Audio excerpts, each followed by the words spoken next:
Gib's auf! Ahmed! Gib's auf! Nein! Und der zweite Bodyslam. Wird heute geboten, meine Damen und Herren. Der versucht sich einen High Flying und jawohl! I was wrong.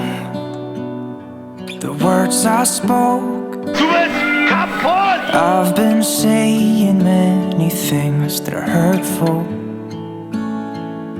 Your tear-shed eyes, your fragile mind. Guess I'll be dancing on my own tonight. I know December's hard to cold. I know I cost you lots of pain. Ich bin in Berlin-Reinickendorf 51 und ich suche nach den abgefucktesten Rapper. I let your smile fade away. Habt ihr mich verstanden oder was? I let your smile fade away. Wer ist da? Ist ein Kamerascheu? Seht was? Wer ist da? Nein! I remember when we used to lay on the grass and watch the sun go away. But now you're gone, I let you pass by. I know I've seen so many things that I know December's hard to cope with. Der hässlichste Titel, den eine Promotion hat, du kannst ihn nur durch Niederlage gewinnen. Einiges auf jeden Fall beeindruckend. Läuft schon, läuft schon. But I did not mean to let you down this way. But I know deep inside. Sind Sie bereit? Ja! Go! Let your smile fade away. I was wrong. The words I spoke. I've been saying many things that are hurtful. Hallo Berlin! Hier ist die German Wrestling Federation live im Catch-Saal Kreuzberg. 26 years Wrestling in Berlin. Das ist unser Vermächtnis. This is our legacy!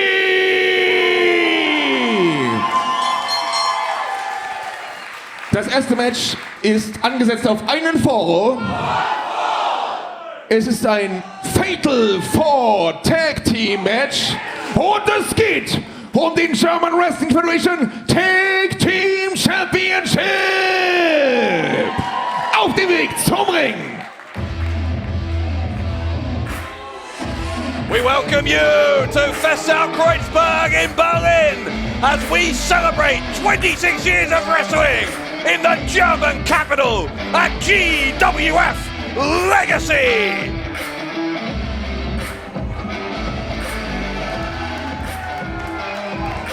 Mit einem Gesamtgewicht von 253 Kilogramm sind sie die Helden der Hauptstadt aus Berlin, Joshua Amaru.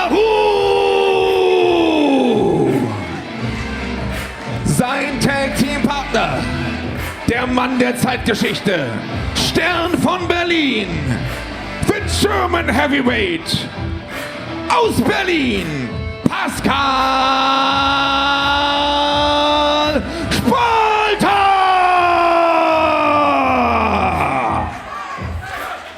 The Master and the Apprentice, Pascal Spalter and Joshua Amaru getting ready to challenge for the World Tag Team titles. Ihre Gegner, Team Nummer 2.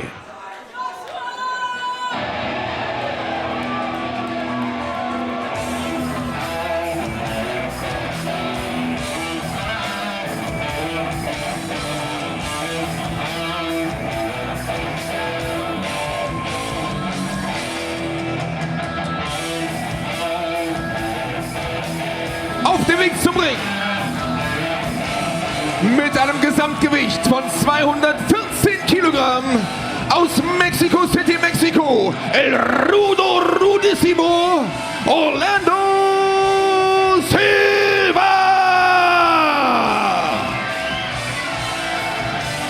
Sein Tag-Team-Partner aus dem Kosovo, Mr. Uppercut, the Golden Boy, Erkan Sulcani.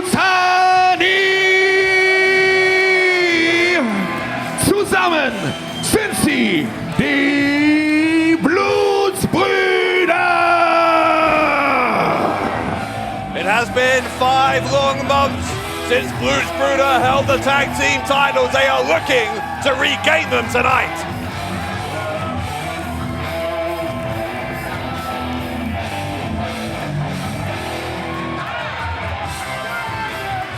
Ihre Gegner Team Nummer 3.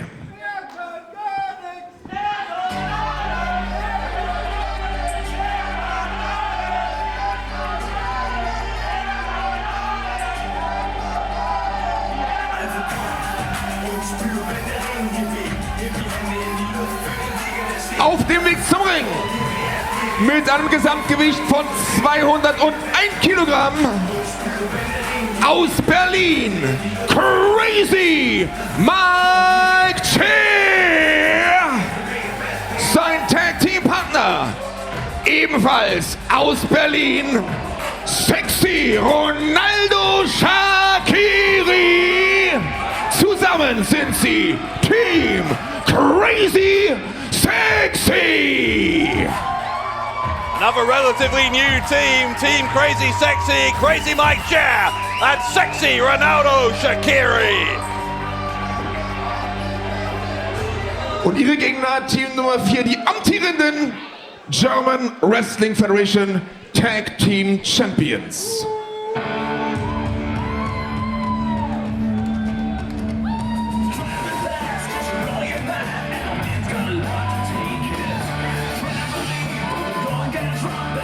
Mit einem Gesamtgewicht von 177 Kilogramm. Die Tag Team Champions der German Wrestling Federation. The Future of Tag Team Catch. Tim Stübing, Tom Stübing, die Stübing-Brüder. It was one of the biggest shocks of the year here in the German Wrestling Federation when this young pair of brothers, Tim and Tom Stübing, defeated Blutsbrüder for the titles back at Summer Smash 6. They have made it through the rest of the year, still holding the gold, but perhaps their biggest challenge yet against not one, not two, but 3 other teams tonight here in Festsaal Kreuzberg. Can the Stübings survive again?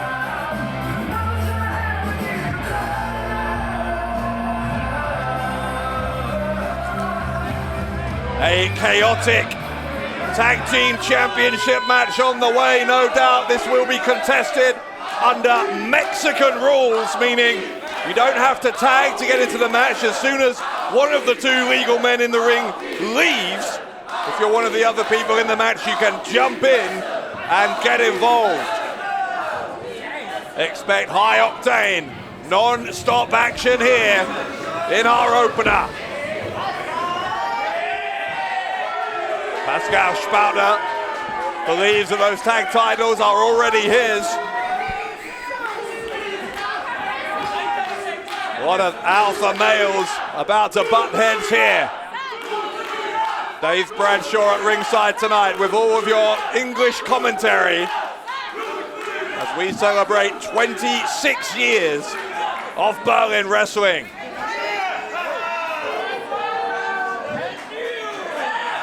What a night it is going to be. This, of course, the first of several several championship matches, I should say.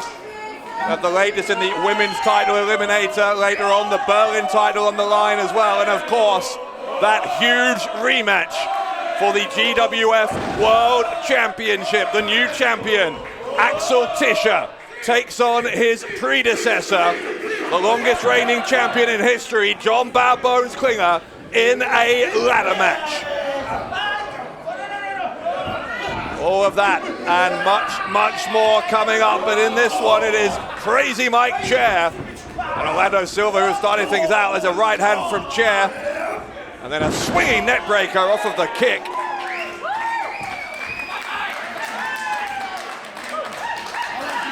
Both of these men have been integral parts of the GWF in this past, just over a quarter of a century, 26 years.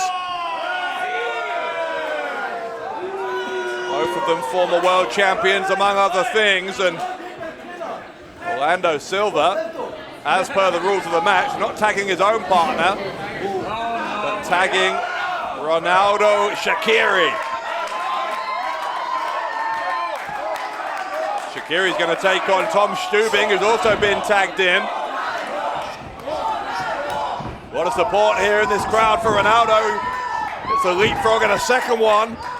The crossbody attempt, but gets caught into a tilt and whirl backbreaker. Ronaldo will go for the cover. Kick out on 2. By the way, conspicuous by his absence tonight in the corner of the Stübing brothers is their mentor, Ahmed Chair, Crazy Mike Chair's brother.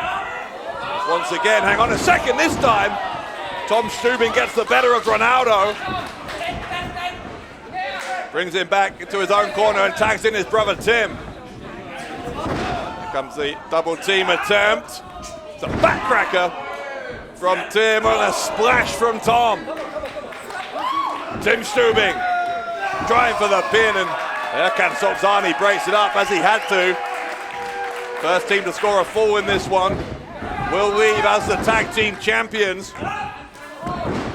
Tim Stübing's going to try and take Erkan Sulcani off his feet, and finally does so. As I was saying, Ahmed Chair not here tonight with the Stübings. That is by choice. If I understand it, he has chosen to let them have the spotlight to themselves. Another test he's putting his young proteges through to see if they can handle it without him there on one of the biggest nights of the year. The moment not going well as Stübing just ran into an uppercut from Sulcani. Now the giant swing. Round and round and round goes Tim Stübing. Sulcani made himself dizzy and his partner Orlando Silva tags in. Now Blutsbrüder going to double team Tim Stübing.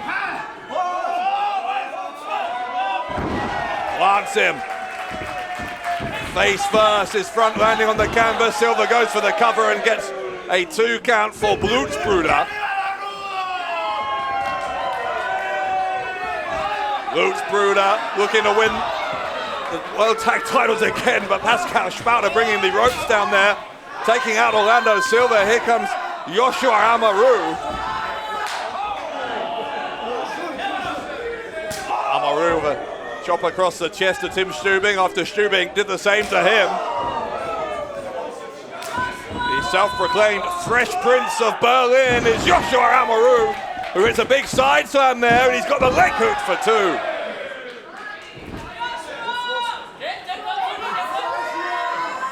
Amaru's tagged in Pascal Spalter. Spalter, among many other things, is a 3-time former GWF World Champion, and he calls this move the toilet seat. And if you speak German, you'll know what this Berlin crowd think of Pascal Spalter.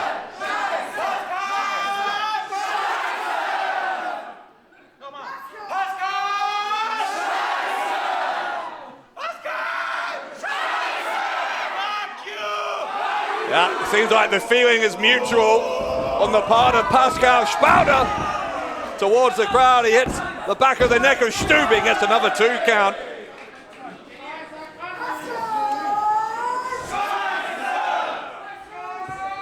Joshua Amaru has learned an awful lot from Pascal Spalter. You see it in Amaru's game whenever he's in the ring here. And Spalter, meanwhile, is in trouble after that enziguri just then from Tim Stübing. Here comes Tom Stübing with the running uppercut. Tim hits him low. Spalter crumpling down to the canvas, and the Stübings with a relentless torrent of offense here against the German heavyweight.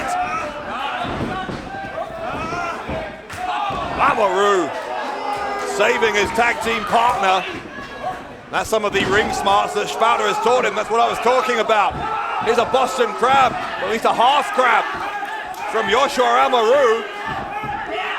Tom Stübing gonna join the party and grab the other leg. Ronaldo Shaqiri got both their heads. What is this?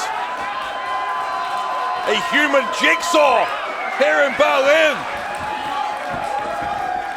At the bottom of it is still Erkan Sulcani.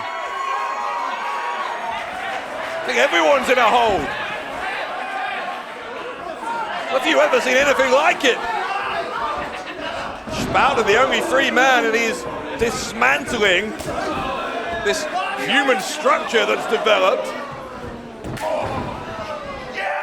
Spalter with the boot to the face of Crazy Mike Chair. Amaru sent packing by Erkan Sulcani. Sulcani backed off, and Spalter clotheslined him all the way over the top and to the outside.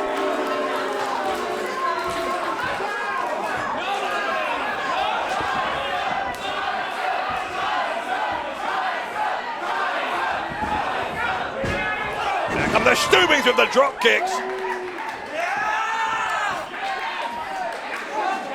Tim and Tom Stübing doing just fine at the moment without Ahmed Chair. The Stübings off the top, stereo cross bodies, and it is carnage at ringside.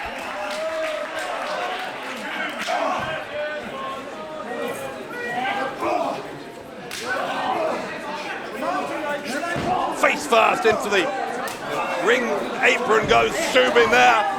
It was a multiple-man brawl on the outside. Again, the only person not involved is Pascal Spalter. You see him in the middle of the ring.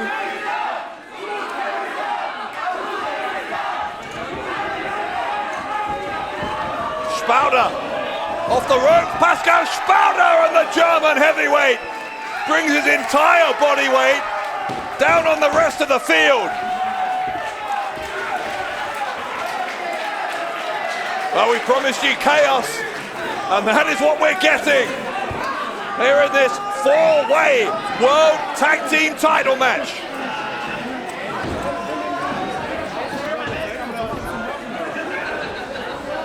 Spalter, that's smart, he's isolating just one man. He's chosen Ronaldo Shaqiri to bring in here. He's gonna look for the that's a wrap and gets it. Shaqiri rolling under the bottom rope. That may have saved him. Here come Blutsbrüder. Blutsbrüder with the double team on Spalter. Spalter dropped hard on his back. Erkan Sulcani. Oh, well, he was thinking about the pin. He's changed his mind.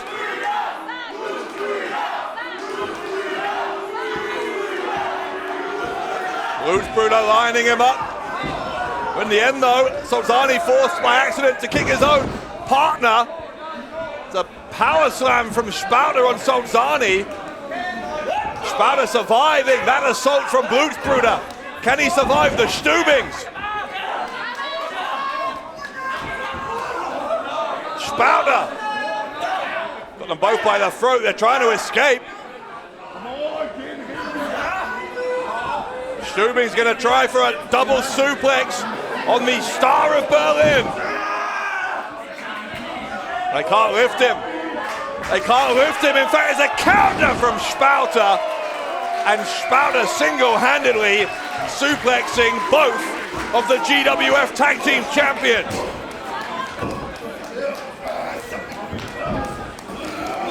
Mike Jello giving Spalter no respite. Spalter charging through the clothesline, hits a big cross body on Chair.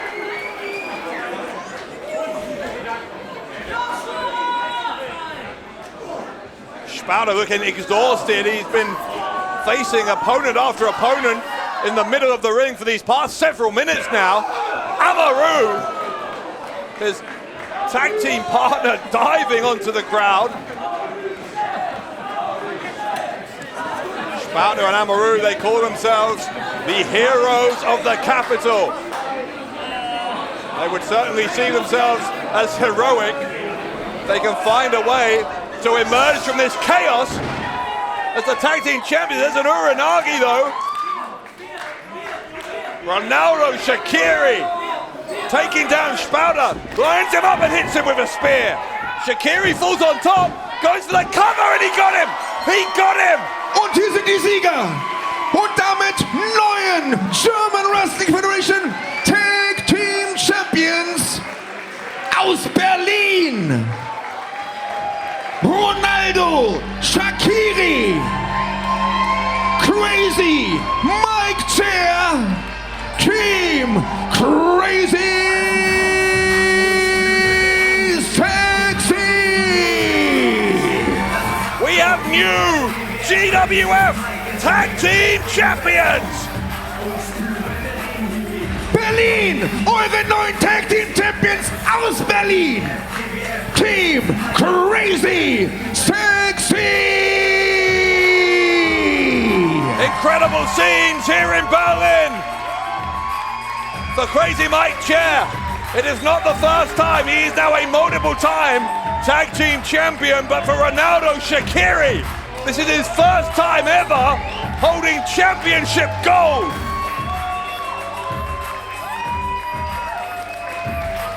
Look what it means to Ronaldo Shaqiri. No doubt the biggest moment of his career so far. Die neuen German Wrestling Federation Tag Team Champions, Team Crazy Sexy, Crazy Mike Chair und Sexy Ronaldo Shaqiri. Highly emotional moment for Shaqiri as he and Crazy Mike Chair, Team Crazy Sexy, have finally reached the top of the tag team mountain. An all-action opening bout here at Legacy 26, as we expected it to be. But what no one could predict was who would walk out of here as the tag team champions. But now we know. It is Crazy Mike Chair, Ronaldo Shaqiri. What a moment for these two. And what a moment to kick off Legacy 26. Die neuen German Wrestling Federation Tag Team Champions aus Berlin und für Berlin. Crazy Mike Chair, Sexy Ronaldo Shaqiri, Team Crazy Sexy. A stunning victory from nowhere with that spear from Ronaldo Shaqiri. The 5-month title reign of the Stübing brothers is over.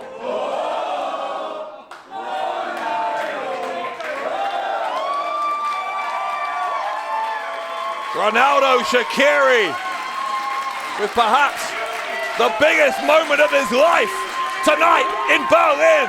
Wow. Verdient. Und hat sogar den Pin geholt für sein Team. Die neuen Tag Team Champions und ihn noch einmal, schon wieder möchte man sagen, zum Tag Team Champion gemacht. Crazy Sexy Mike nämlich. Und wie gesagt, völlig verdient mit dem Pinfall für sein Team Ronaldo Shaqiri.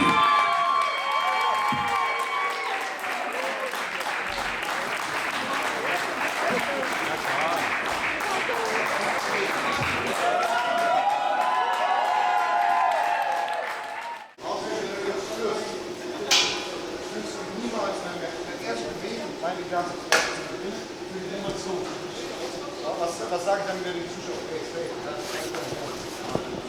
Ihr müsst, auch wenn die Leute umdreht beim Pin und so, ich sehe es 1000-mal. Lasst es aussehen wie ein Kampf.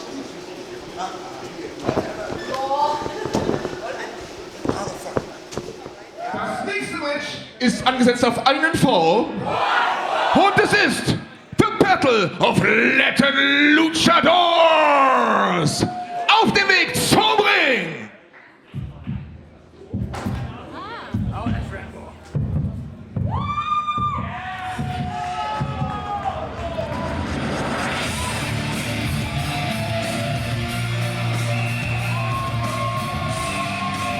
Mit einem Kampfgewicht von 101 Kilogramm aus Santo Domingo in der Dominikanischen Republik, Rambo! A fierce competitor and another staple of GWF, Rambo. In this match that will pit the Dominican Republic against Chile. Rambo very proud of his Dominican heritage. Rambo! So some national pride at stake here. Rambo faces Chile's finest. Und sein Gegner.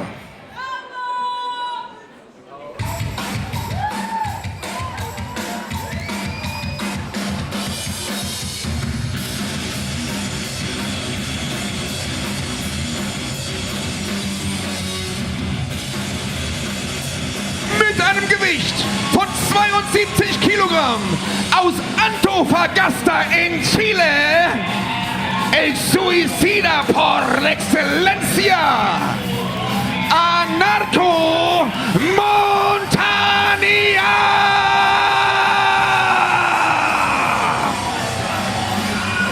A welcome back to Anarko Montaña, who we saw at Legacy 25 last month. Montaña was in a three-way with Kevin Lazar and Itax Bahar. Bahar eventually winning that match. But an impressive showing from Anarko Montaña has earned him this spot against Rambo at Legacy 26.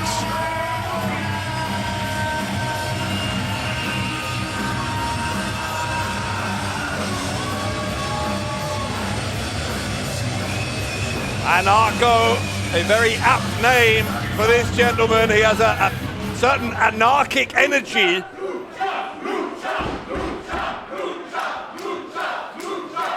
We heard this one dubbed as the Battle of the Luchadors, given the region of the world from which both of these men originate, but Rambo style, although there are, of course, some luchador influences in there, he's much more of a powerhouse, as I'm sure Anarko Montaña is about to find out. With a Hurricane Rana though, Montaña, quickest out of the blocks, drop kick's gonna send Rambo all the way to the outside. Montaña's climbing up to the top turnbuckle early on. What's this? A moonsault! Takes out Rambo, takes out one of our ringside stewards as well.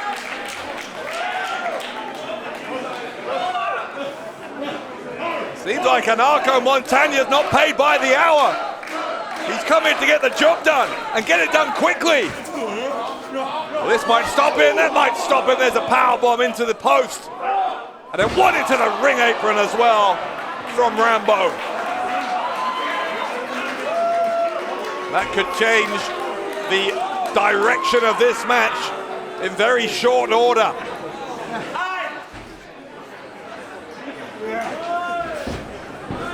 Rambo, having taken all of the wind out of the sails of his Chilean opponent, throws it back into the ring, and now Anarko Montaña going to learn just how powerful Rambo is. Backbreaker with authority. Rambo trying for the pin, but Montaña wouldn't even allow his shoulders to stay down for a 1 count. Rambo now though, the Dragon Sleeper, trying to force a submission, and even if he doesn't force a submission, this will wear down that manic energy of Anarko Montaña even more, trying to just squeeze the life out of him. Montaña was able to rapidly battle his way out of that, but Rambo once more, preventing him from getting up ahead of steam with the body slam. Another pin attempt, this time a 1 count. Rambo still with work to do, but those pin counts are heading in the right direction from his perspective. Could end it here. That package pile driver has put away so many of Rambo's opponents. Oh my goodness, what was that? What was that from Anarko Montagna? Off the ropes and a kick. Rambo, with that unbelievable physique, is not feeling the impact at all, apparently. Montagna came off the middle rope with kind of a springboard corkscrew crossbody. But since then, these strikes to Rambo apparently having no effect. That one did from Rambo. One was all it took to take Montagna down. The high angle suplex from Rambo. Rambo's hooked the right leg. This time it is a 2 count. Rambo getting closer. The body scissors again aimed at squeezing the air, squeezing the life out of Montagna. Rambo with those huge legs, very difficult to escape. He's pulling at the mask there as well. Referee insisted he stop doing that, and Montagna's been able to break the grip. Those ankles were locked over each other. Montagna escaping but running straight into a chop from Rambo.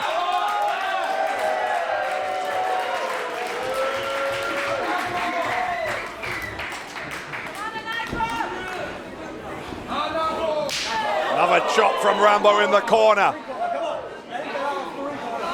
Referee wants a break, and while Rambo was arguing, Montagna took advantage, hits a chop of his own. Rambo still apparently not feeling any impact there, but Montagna certainly is. Rambo dropped toe hold from Montagna, sent Rambo face first into the middle turnbuckle. He got kicked in the face afterwards. Montagna, middle turnbuckle, somersault into a senton. Another pin attempt from Montagna, and it's Montagna's turn to get a 2 count.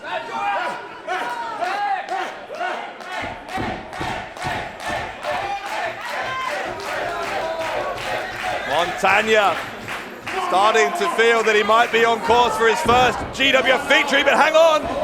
Ran straight into Rambo. And a big lariat from Rambo. The pin attempt here, and he nearly got him. Very, very nearly. We've seen some innovative offense here from Anarko Montagna, but also we've seen some from Rambo. Rambo from that powerbomb position a moment ago. In the end, kind of alley-ooping Montagna over his head. Montagna went face first into the top turnbuckle. Now where's Rambo going? There's a nip up. Rambo took too long. Getting up to the top. And the man from the Dominican Republic might pay for this. The Spanish fly off the top from Anarko Montagna. Montagna with a chance to beat Rambo, but he can't get it done. Knee to the face. Has that knocked out Rambo? Montagna tries again, and Ronaldo escapes, or Rambo, excuse me, escapes again.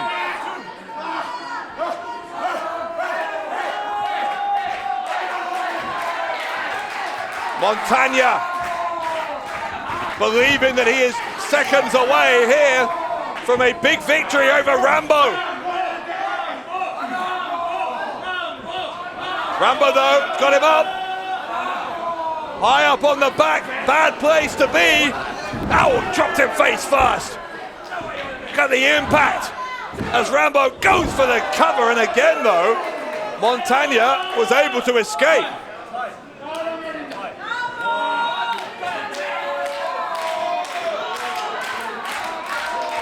Crowd very much enjoying this one as Rambo has found it more challenging than maybe He would have liked here at Legacy 26. But now, the strap has come down. Rambo will try again for the package pile driver. Again the escape and a kick around the side of the head from Anarko Montagna. Rambo collapsing to the floor here. Montagna with an opportunity. The top went for a shooting star press. Rambo moved out of the way. Here he comes again. Rambo pop-up powerbomb. Rolls him through, and you know what's coming. Can he get him this time? Package pile driver with authority from Rambo, who puts away Anarko Montagna. Und hier ist der Sieger aus der Dominikanischen Republik, Rambo! Hell of a match between Rambo and Anarko Montagna. But Rambo showing what a wrecking machine he can be as Rambo secures the win here at Legacy 26. And how many times through the years have we seen this sight? Rambo with his arms raised in victory, standing over a fallen opponent. What's this from Rambo? Rambo with a handshake, a sign of respect from Rambo as he raises the hand of his vanquished opponent, Anarko Montagna. Und Applaus auch für einen fantastischen Gegner, ein junger Mann, der ganz gewiss noch viel vor sich hat. Aus Antofagasta in Chile, el suicida par excelencia, Anarko Montagna. Das nächste Match ist angesetzt auf einen Fall und es ist ein Three-Way Dance. Und dieser Three-Way Dance ist die zweite Runde der German Wrestling Federation Eliminator Series um den German Wrestling Federation Women's Championship. Das bedeutet 3 Kämpferinnen heute Abend gegeneinander im Ring. Wer verliert, das heißt durch Pinfall oder Aufgabe ausscheidet, ist raus. Die beiden übrig bleibenden Kontrahentinnen treten dann bei der nächsten Veranstaltung der German Wrestling Federation am 9. Januar nächsten Jahres, GWF Strike First, Strike Hard, hier gegeneinander an. Und zwar dann im Finale um den German Wrestling Federation Women's Championship. Also Halbfinale heute Abend vor dem großen Finale im Januar. Berlin, Teilnehmerin Nummer 1 auf dem Weg zum Ring.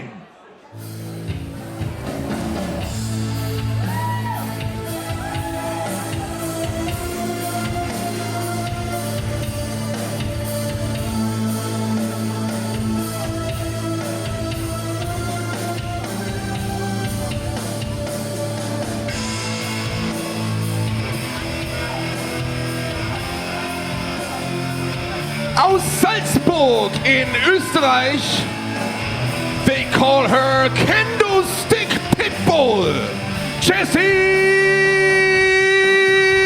J. The Kendo Stick Pitbull, Jessy J, survived that 4-way match at Legacy 25 in this women's title eliminator. Aus Salzburg in Österreich, Jessy J. There are just 3 women left in contention for the vacant title.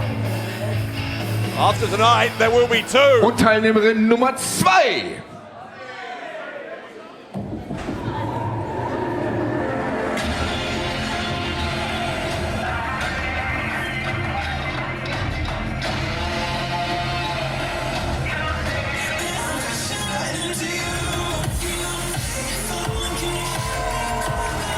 Aus Erlangen in Deutschland, the Dazzling Diva, Xara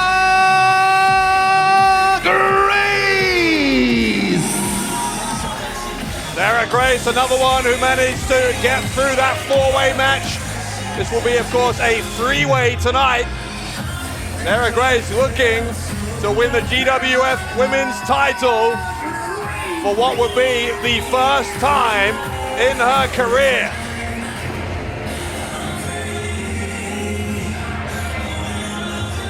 Und Three-Way Dance Teilnehmerin Nummer 3.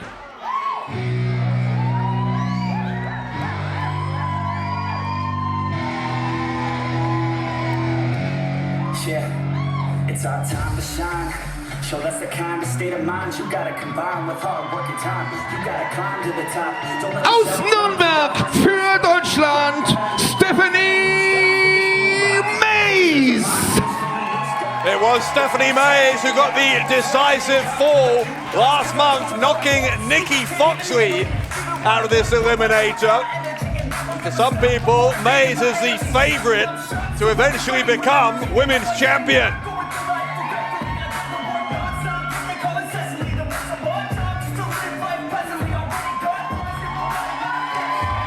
Stephanie Mays. So here we go. Stephanie Mays, Jessy J, and Sarah Grace.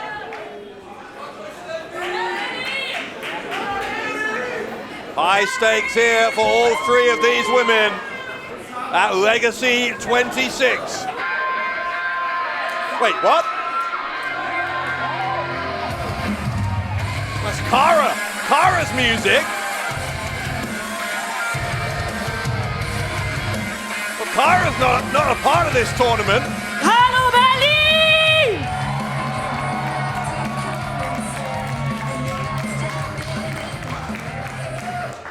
Wie ihr sicherlich alle wisst, ist das hier ein sehr wichtiges Match in einer Reihe von Matches.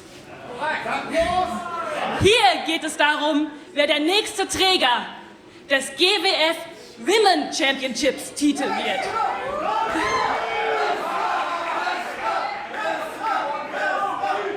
Genau, man tritt damit in die Fußstapfen von unglaublichen Wrestlerinnen wie Vesna und Blue Nikita.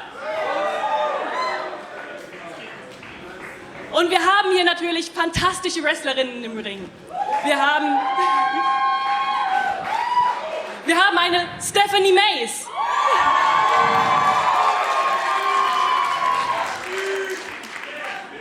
Wir haben auch eine Jessy J.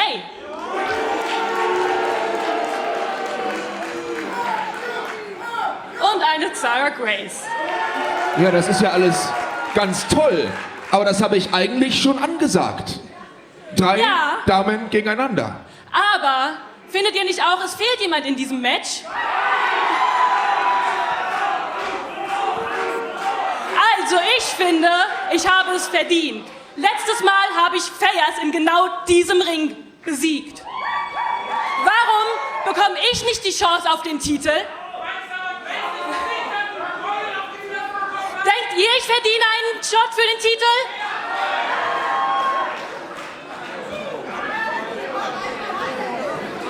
Ja, aber so einfach ist das nicht. Festgesetzt ist ein Three-Way-Dance. Dann ändert das Match. Darauf sind die 3 Wrestlerinnen vorbereitet. Und wenn überhaupt, dann entscheiden in diesem Fall, würde ich sagen, die Ladies im Ring. Die Ladies im Ring, zusammen mit dem Referee, der jetzt fragt, Referee Chili erkundigt sich bei Stephanie Mays, die ist offensichtlich einverstanden. Was sagt die anderen beiden? Jessy J. Und Xara Grace letztendlich auch. Okay, einverstanden? Dann machen wir aus dem Three-Way-Dance einen Four-Way. Ein Fatal Four-Way sozusagen. Aber eines ist da noch wichtig. Denn eines steht fest. Das Finale am 9. Januar bei German Wrestling Federation Strike First, Strike Hard 2 wird ein Finale bleiben. Das heißt, dieser Kampf ist damit angesetzt auf 2 Pinfalls. Qualifiziert sind dann jeweils die Wrestlerinnen, die den Pinfall für sich holen können. Ausgeschieden logischerweise die, die ihn kassieren. Einverstanden? Ringfrei! Wow! Well, it was unanimous that Xara could get added to this, so if you're confused about what's going on here, as I understand it, this is now a 4-way match, but it will be a 2-fall match. So whoever are the first 2 women to score pinfalls will advance to the final next month at Strike First, Strike Hard 2, where they will have an opportunity to compete one-on-one to win that vacant women's championship. Xara made a fair point. She did indeed beat Fea Zagila at Legacy 25, the first woman ever to win a loserweight title match. Look at this, oh my goodness. Jessie J nearly got drop kicked. May, or Stephanie Mays, is limping already after that impact. May sends Jessie J to the outside, but this is a concern for Stephanie Mays. Mays, we know, suffered from a knee injury last year as Xara got that high knee on Sarah Grace. Mays was competing actually 24 hours ago in Oberhausen with our friends at WXW. Hang on now. Pin attempt from Grace and a kick out from Xara. There was an apparent re-injuring of that knee for Stephanie Mays last night, and she seemed to be limping on it there as she almost got pinned, but Xara only getting a 2 count. Double clothesline there from Sarah Grace. So that knee is going to be an ongoing subject of debate, I think, and it'll be interesting to see how that develops as this 2-fall match proceeds. You can see Stephanie Mays, no doubt, is struggling to put, at least not put all of her weight onto that injured knee. Xara and Mays now with a chance to go one-on-one. Big elbow and another one, and another from Stephanie Mays. Mays gets short arm clotheslined by Xara. And again, Xara having talked herself into an opportunity to join this women's title eliminator, determined to make the most of the opportunity. Shoulder thrusts from Xara, deep into the midsection of Mays. In that corner, referee wants a break. Xara eventually obliges. Xara running again, this time Mays moves out of the way, and Mays now trying to unload with those kicks. One to the, fingers to the right shoulder in the end. Oh, a clip of the knee. Clip of the knee from Jessie J. That won't have done Stephanie Mays any favors whatsoever.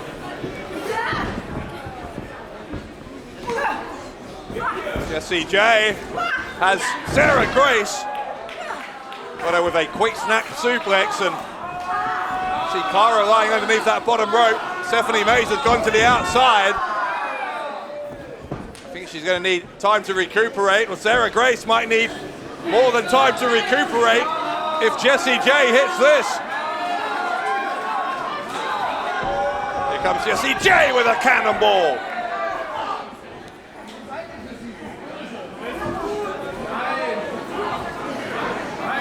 Jessie J getting sent to the ropes now by Sarah Grace.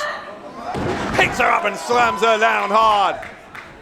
A spine buster of sorts, and Xara ensuring that Grace does not get the cover.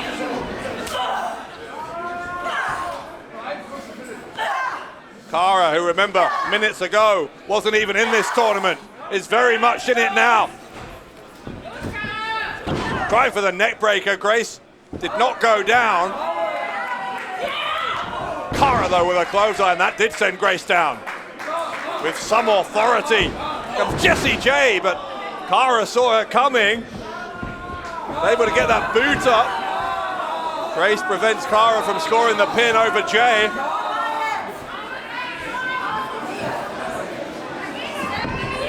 Inside cradle, got her tied up. Xara counters on Grace. Xara countered on Grace, and Xara got a pinfall right there. Okay, das ist der erste Pinfall Xara, die Kriegerin, sie als damit definitiv im Finale bei German Wrestling Federation Strike First, Strike Hard. Die 3 verbleibenden Wrestlerinnen.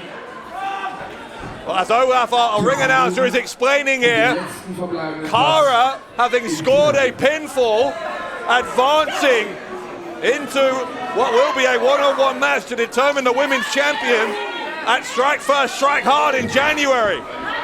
Xara wasn't even a part of this. Now she's in the final.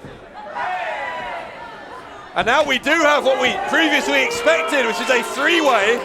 The difference being that these 3 women were expecting that 2 of them would advance to the final, and now only whoever gets the next fall will join Xara in that final. It's looking increasingly like it won't be Stephanie May. She just got double suplexed. Standing elbow from Jessy J, an elbow from Grace as well. Grace with a kind of a cheeky attempt at the pin, given that Jessy J was standing right there. It looks like this alliance is going to be short-lived. A shoving match ensuing between Sarah Grace and Jessy J. Stephanie Mays is up to her feet. Now here we go. Mays with that bad left leg nonetheless, firing off kicks with both legs. Mays with a bicycle kick, that hurt now. Yeah, that hurt, look at that. Stephanie Mays collapsing to the canvas. You can see the bandaging already on that left leg, and apparently Mays felt she was good to go, despite apparently doing more damage to it last night, but I think at this point we have to question that. Mays gets the elbow up to prevent Sarah Grace from colliding with her in the corner again, but oh my goodness. A kick right to the side of the head of Sarah Grace from Stephanie Mays. Mays fights back to her feet again.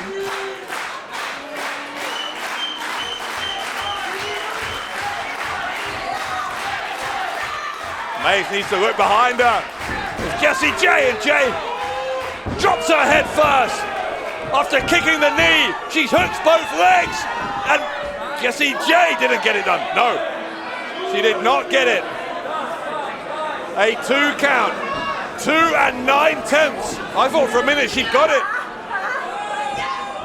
Samoan drop from J. She might get it in a second because she is dominating both Sarah Grace and Stephanie Mays. Half crab and an immediate tap out. Immediate tap out on that. Und das ist die Aufgabe von Stephanie Mays an dieser Stelle, und damit ausgeschieden Stephanie Mays und Sarah Grace im Finale am 9. Januar. The Kendo Stick Pitbull aus Salzburg in Österreich, Jessy J. Jessy J taking full advantage of that weakness in the left knee of Stephanie Mays, a half crab, forcing the immediate tap out. And that means at Strike First, Strike Hard 2 in January, Jessy J versus Xara, the winner of that one-on-one match, will be the next GWF Women's Champion. Jessy J gegen Xara, die Kriegerin. Get your tickets now. What a result for Jessy J, but what a result for Xara, who just a few short minutes ago didn't have any chance of being the women's champion. And now Jessy J and Xara both 1 win away from championship gold.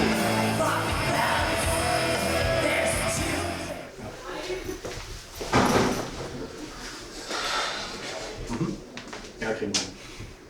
Ja, ist kein Problem. Bis später. Sag mal, Virgil. Was ist los? Hast du Crowchester gesehen? Crowchester? Nee, den habe ich heute noch gar nicht gesehen. Alles in Ordnung? Ja, alles gut, wir müssen nur was miteinander klären. Okay. Wir sehen uns später, ja? Ja, bis dann. Ciao, ciao. Das nächste Match ist angesetzt auf einen Fall. Es ist ein Freeway Dance. Und es geht um den German Wrestling Federation Berlin Championship. Auf dem Weg zum Ring.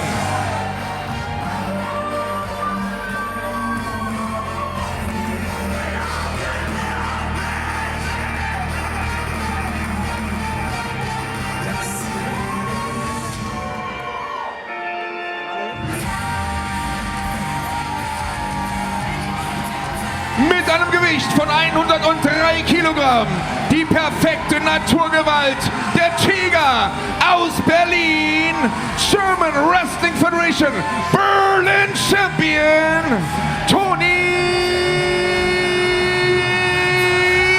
Harting! Never has there been a man who's more of a fan of himself than Toni Harting. Der Tiger aus Berlin, German Wrestling Federation, Berlin Champion, Toni Harting.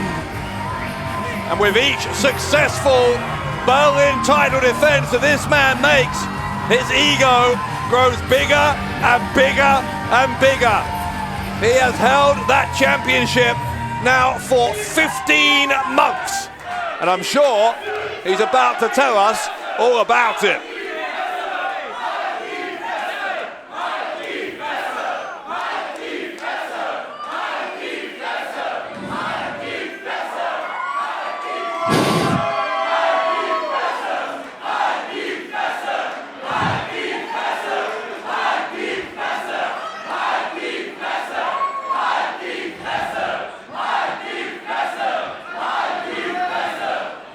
Fertig?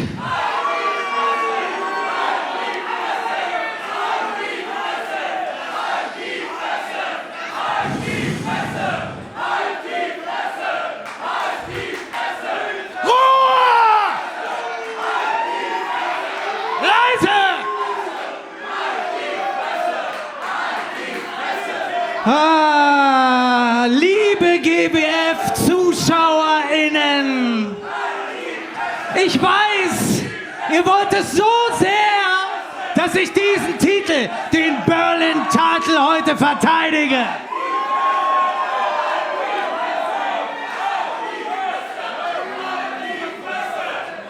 Und ich, Toni Harting, der Tiger aus Berlin, die perfekte Naturgewalt und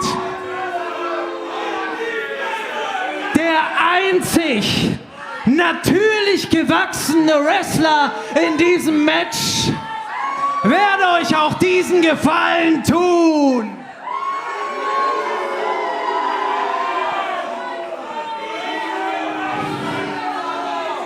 Mike D ist schon Feuer und Flamme gegen mich anzutreten.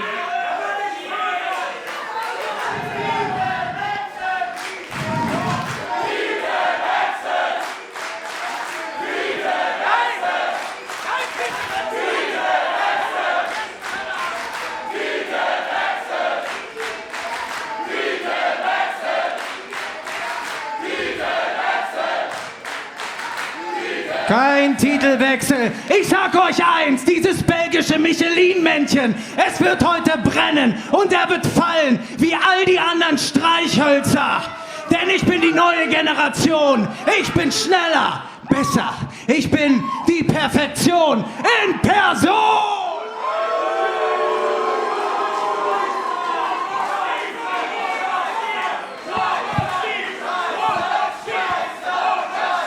The ever-charming Toni Harting, but here comes the manager of the challenger.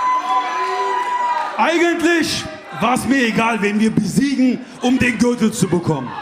Aber Toni.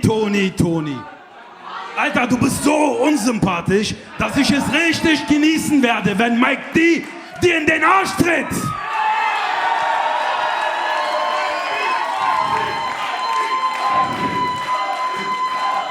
Ali Aslan, muss Mike dir etwa seinen Babysitter hier reinschicken, nachdem du ihn die Windel gewechselt hast, oder was? Der soll selbst hierher kommen. Und Ali, ich sag dir eins nochmal. Ich bin die neue Generation. Papalapap, halt mal die Backen, du kleiner Junge, du. Vor 25 Jahren, als die GWF 1 Jahr alt war, habe ich angefangen für die Liga zu kämpfen. Ich habe die alte Generation in den Arsch getreten. Jetzt hole ich den Mann raus, der die neue Generation in den Arsch treten wird. Hier ist Mike D.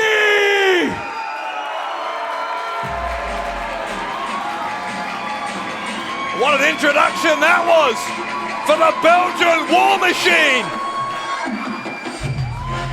Auf dem Weg zum Ring, in Begleitung vom Original Flying Dragon, dem King of Hardcore der GWF-Legende, Ali Aslan, mit einem Kampfgewicht von 111 Kilogramm, aus Moos in Belgien, the Belgian War Machine, la machine de guerre belge, Mike D. Vecchio. What a physical specimen Mike Di Vecchio is, and now teamed with the expertise of Ali Aslan. This could be the biggest threat that Toni Harting has faced in a very, very long time. A lot of support here for Mike Di Vecchio. A jam-packed Festal Kreuzberg. Di Vecchio gesturing, as was Ali Aslan, that championship is headed his way. La machine de guerre belge aus Belgien, Mike Di Vecchio.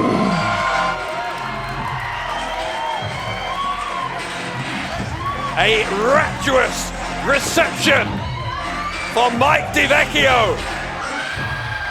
Di Vecchio has proven again and again to be a dominant force here in GWF ever since his debut back at Battlefield of 2020.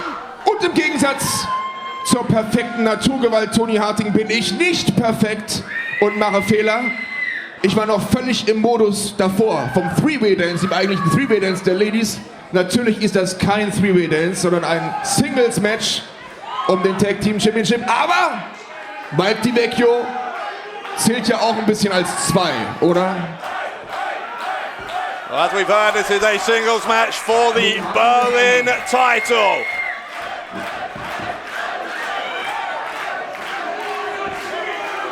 And there is no doubt whatsoever whose side the crowd are on. Also Singles-Match um den German Wrestling Federation Berlin Championship, angesetzt auf einen Fall. Das ist der Titel, um den es geht. Präsentiert noch einmal vom Referee Max. Well, those final introductions out of the way, that's what it is about. The Berlin title.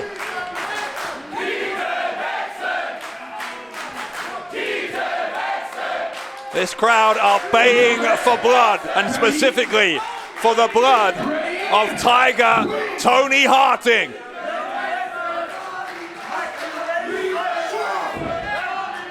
The bell ring frei. Bell rings, we are underway. Harting and Di Vecchio for the Berlin title. By the way, immediately following this match, there is a Gauntlet match coming up to determine the next #1 contender for this championship. So whoever wins here will face the winner of that Gauntlet match at Strike First, Strike Hard next month. It is Di Vecchio who has struck first here, shoving Harting away.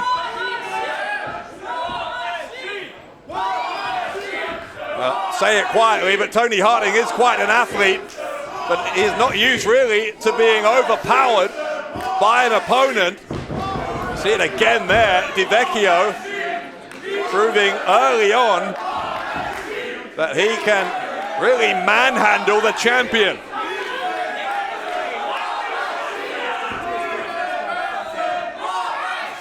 Ali Aslan, with a smile on his face, likes what he's seeing from his client so far.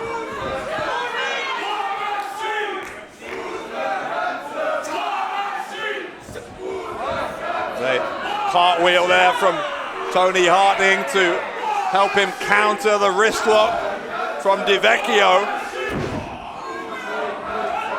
Collide with shoulder blocks. Harting trying to be the aggressor with that shoulder block, but I'm not sure it worked. In fact, here's a snapmare. And then Vecchio takes him back down. Harting doesn't let himself stay down. Tries to send Vecchio to the ropes. Vecchio, though, held on. Put that knee down. Stays in control. Harting tries again. Same result.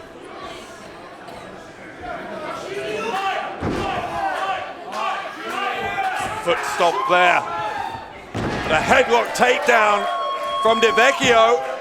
Harting rolled him over, tried to catch the challenger by surprise. And then Vecchio does the same to Harting. Harting went for a spinning kick. Vecchio tried, both men missing each other, and a stalemate here in Berlin.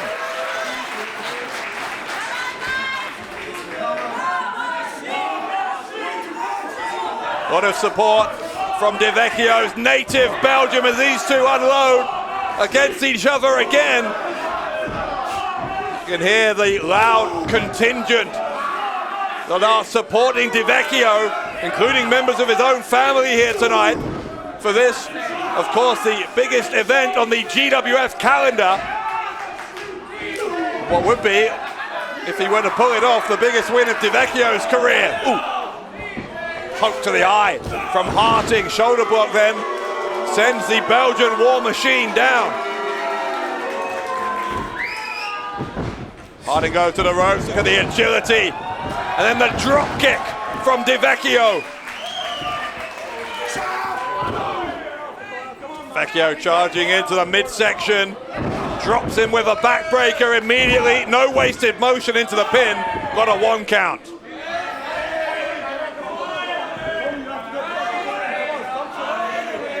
Harting realizing that things are not going to plan here for him. He bailed to the outside. There's a double axe handle from Vecchio, who's not giving him any time to recuperate.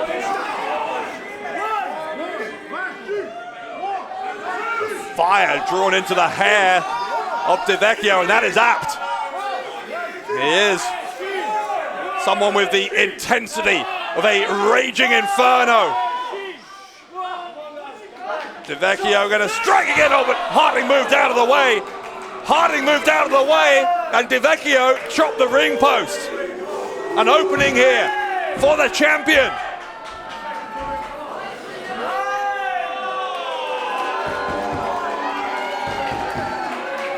Harting growing in confidence after things definitely swung his way there on the outside. Crowd still chanting for Vecchio. Harting has no one to blame for the hostility of the crowd but himself. Another verbal torrent from him before this match, as he so often delivers to the fans here in the German capital. Remember, the Berlin champion represents these people's city, and most of them do not want Harting to have that honor. Unfortunately for them, he has had it. He has continued to have it for some time now. Even as I'm talking there, he's breaking or at least bending the rules. Harting knows, I'm sure, as much as he's trying to gain an advantage here to win this by pinfall or submission, he knows in a disqualification, if he did push things too far, he keeps the title anyway. So Harting, I think, maybe has the incentive to see how far those rules will bend in a way that his challenger can't. Vecchio moved out of the way there, though. There's a headbutt from the big Belgian. Chop across the chest as well. Harting comes out of the corner with right hands. And gets caught with another backbreaker, a spinning backbreaker this time. Di Vecchio hooks the leg, and Ali Aslan was up on the apron thinking that his man had just won the Berlin title.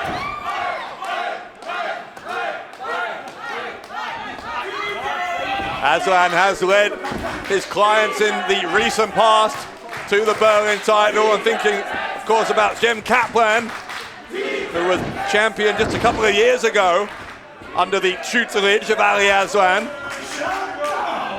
Kaplan, by the way, part of that Gauntlet match coming up next to determine the #1 contender for this title. So in the near future, Kaplan could hold that title again.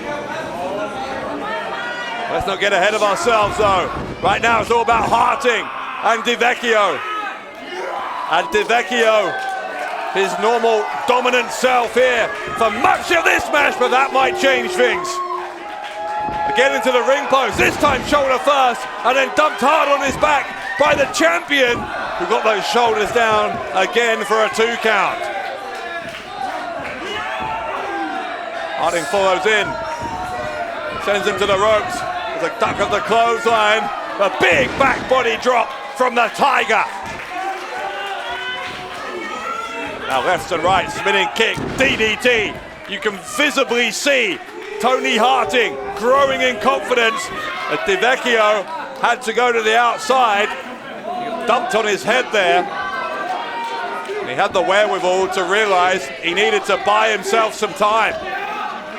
Here comes Harting over the top and takes down Di Vecchio.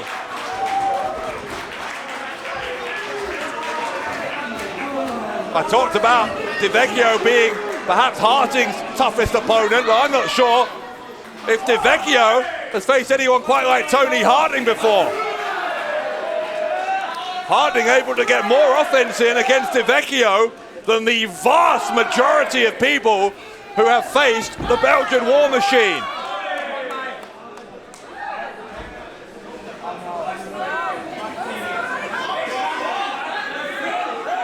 Harting now scaling the turnbuckles. Took too long, he was talking to the referee, and Di Vecchio is up. Di Vecchio is up. Harting will regret taking his time here. He might regret it for the rest of his life. It might cost him the Berlin title, but no. Harting pushed Di Vecchio away. And now the champion up top went for a double foot stomp. Di Vecchio, moved out of the way. Harting got him on the way back with the kick. Back of the challenger's head, bounced off the back turnbuckle there, the bottom turnbuckle. It's a crossbody attempt, but no. Turns it into a slam, does Di Vecchio. Di Vecchio to win the title, but the left shoulder of Harting comes up. A very convincing display a moment ago of the sheer brute power behind the Belgian War Machine.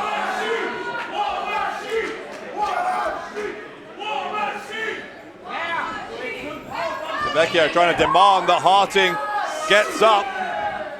But in the end, the challenger dragged him up. Harting is fighting back though. Couple of rights, but Di Vecchio back with one of his own. There's the kick from the champion. Knee right into the midsection. They're going strike for strike. Oh, miss of the enziguri. Tried to hit the knee, couldn't get that either. There's a super kick. And then an elbow into the face of Di Vecchio. Harting went for a clothesline, but it had no effect. He'll go again, but he runs into the knee of Di Vecchio, who suplexes him hard down. There's that spinning kick. Harting tried for that earlier, got it this time. And he got the German suplex as well. But still, Di Vecchio is first to his feet in a clubbing blow, rattling the skull of the Berlin champion. Catches him. Springboard cutter. Di Vecchio with the agility of a man half his size, but it still can't quite win him the Berlin title.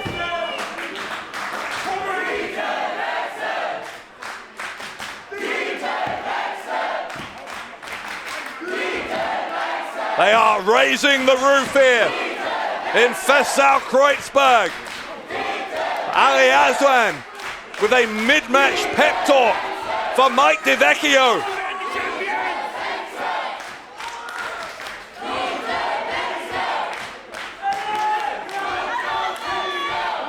Di Vecchio is back to his feet. Toni Harting remains down. I think it was Aslan. Well, maybe not. I think Aslan was saying don't go up to the top rope. And I think he was right because Harting caught Di Vecchio and sent him careering down to the arena floor.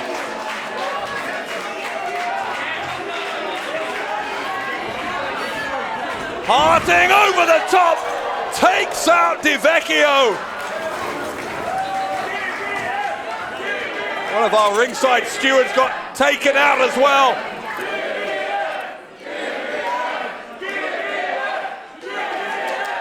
What a match this is. What a contest for the Berlin Championship.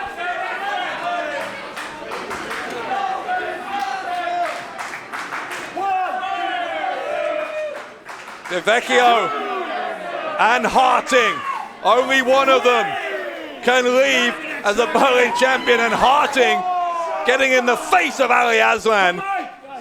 Needed to keep his focus on Di Vecchio. That bought the Belgian War Machine some time. Drops him throat first though, over the top rope as Harting kicks that middle rope on the way back in. Essentially a low blow and a stunner. Di Vecchio might be knocked unconscious. Harting to retain, no. Di Vecchio, despite the stunner, after the low blow, still kicks out.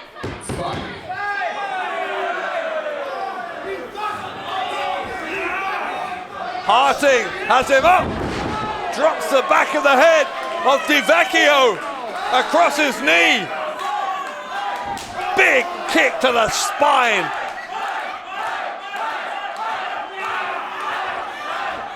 Harting is believing that he is the one who will get it done. He believes he is a human form of perfection. Does Toni Harting.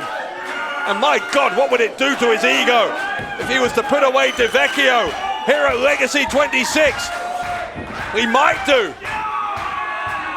Di Vecchio gonna have to tap out or pass out. It's nerve grip. I know Harting's up on the shoulders. Di Vecchio powered out. And then he got dumped on the turnbuckle. Di Vecchio depositing Harting on that turnbuckle. Harting tried to fight back. That kick to the side of the head though, preventing the champion from mounting any more offense. This from Di Vecchio, middle turnbuckle, twisting slam. And Di Vecchio with the upper hand, if he can climb over and hook the leg. Di Vecchio, we're gonna have a new champion. No, we don't. Not yet. But here comes Di Vecchio still, trying for the power bomb. A spinning power bomb from Di Vecchio. Is that enough? Is that enough? Oh, the foot's on the rope. The foot is on the rope. Referee saw it. That is good officiating.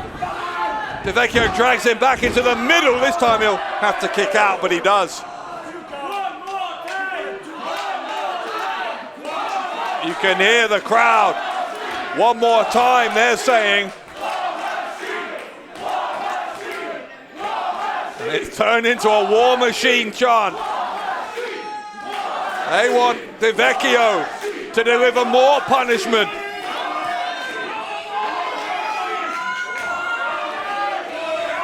Oh, Di Vecchio got shoved into the referee. There's a low blow from Harting. Referee didn't see it. Referee didn't see it. Harting's going to steal this. Harting, no. Oh, Di Vecchio kicked out. Di Vecchio kicked out. Despite the illegal tactics of the Berlin champion, Di Vecchio still kicked out.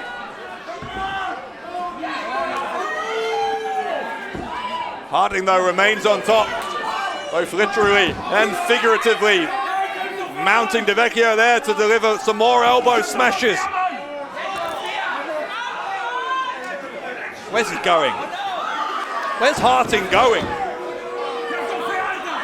Oh, Harting's got that drinks can. Something we associate with Ali Aslan. Oh, wait! Harting saying he got hit in the head by Ali Aslan, but we all saw what really happened. Aslan denying he did it, and meanwhile, Harting took his eye off Vecchio. Oh, wait. Harting catches him. Harting drops Vecchio. Harting to retain. Oh my God. Oh my God. Vecchio kicked out.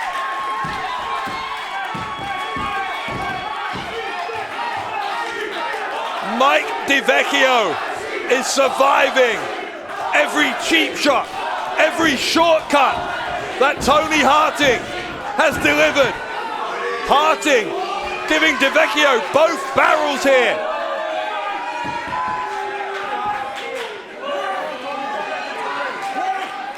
Now where's he going?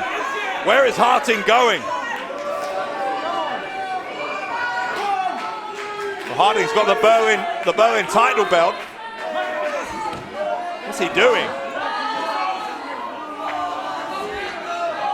Maybe Harting is going to go for the deliberate disqualification. Referee telling him, no, you absolutely cannot bring the belt into the ring. Oh my! What a shot from Harting. And the referee was thrown out of the ring. Referee didn't see it. Oh, not like this. Not like this. Not like this. Yes, yes. Vecchio again kicked out. This is unreal. Unreal from Mike Vecchio.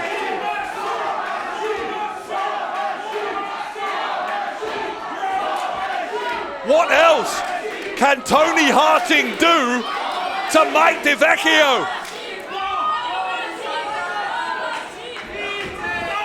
Oh, Vecchio from nowhere, a powerbomb, another powerbomb. This time, maybe, this time, yes, yes, yes, we have a new Berlin champion. Und damit neuer German Wrestling Federation Berlin Champion aus Mons in Belgien. La Machine de Guerre belge, Mike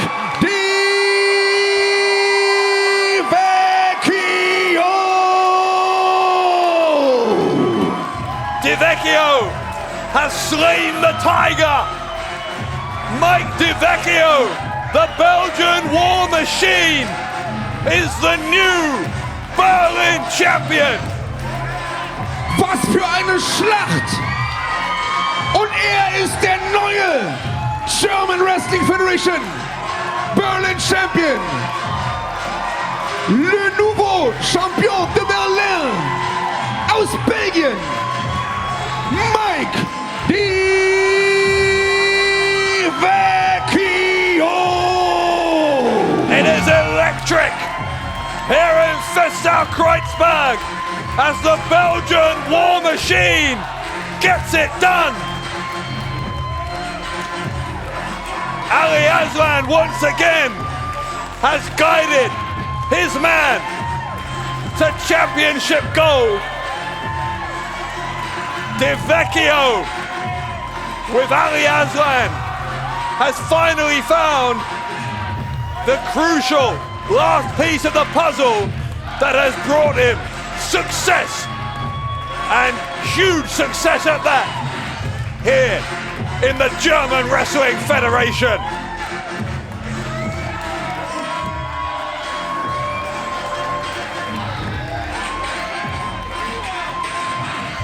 A party atmosphere. Vecchio celebrating with family and friends. What a moment. And there's his father. Vecchio's father here to witness his son's finest hour. Auch auf Französisch, denn sein Vater ist heute Abend hier im Publikum. A goosebump-inducing moment here at Legacy 26.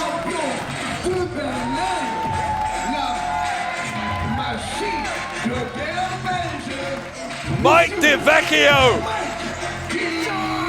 making history here in the heart of Berlin as he becomes this city's new champion.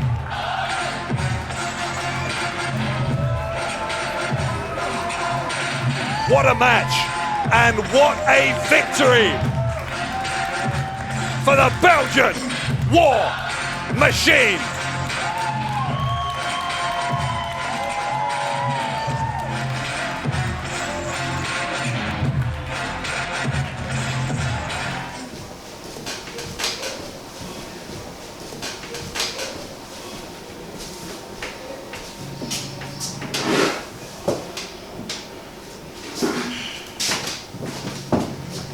Alter, ich habe gehört, du hast ein Problem mit Crowchester? Nein, ich habe kein Problem mit ihm. Ich habe ihm einfach nur ein bisschen Geld gegeben, wenn nicht. Du hast ihm Geld geliehen. Weißt du, Crowchester und ich, wir waren mal beste Freunde gewesen. Und dann habe ich ihm Geld geliehen. Und seitdem habe ich nichts mehr von ihm gehört. Ich habe ihn angerufen, versucht ihn zu erreichen. Keine Chance. Weißt du, ich war damals noch ein bisschen grün, war ein Rookie gewesen und konnte mich nicht wirklich wehren. Aber du bist kein Rookie mehr. Ich meine, ich habe dein Match gegen Toni gesehen. Du bist stark. Also, hol dir das Geld, bevor es zu spät ist. Denk mal drüber nach.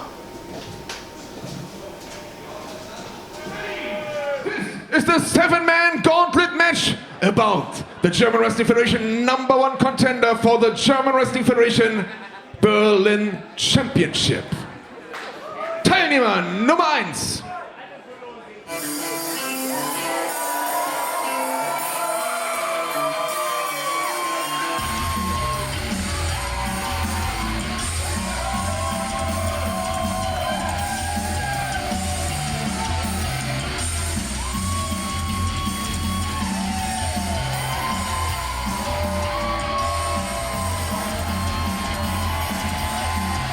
Auf dem Weg zum Ring in Begleitung von Rhea Red mit einem Gewicht von 97 Kilogramm aus Philadelphia, Pennsylvania, USA von der Bloodhound Gang, Evil Jared Hasselhoff. Welcome back to GWF. For Evil Jared Hasselhoff. First time we've seen him here in over a year. It was Unleashed of 2020 when he teamed with Tarkan Aslan to win a 3-team main event match. Tonight he's competing on his own terms. He's here with Rhea Rat in his corner, and the two of them are giving out Christmas presents. It's all smiles now, but it's worth saying that by drawing #1 in this gauntlet match, Hasselhoff has actually got a lot to do. He's going to have to survive 6 consecutive one-on-one matches if he's going to walk out of here as the #1 contender and the first challenger to the new Berlin champion, Mike Vecchio. Remember, the winner of this match will challenge Vecchio at Strike First, Strike Hard 2. In Begleitung von Real Elf Rhea Red, the Bloodhound Butcher, Evil Jared Hasselhoff.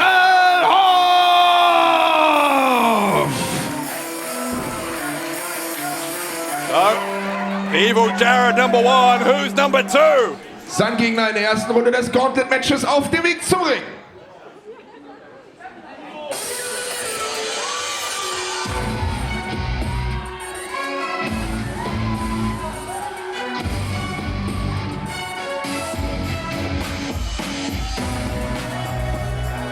Mit einem Gewicht von 90 Kilogramm aus Teheran im Iran, das persische Wunderkind Amaru.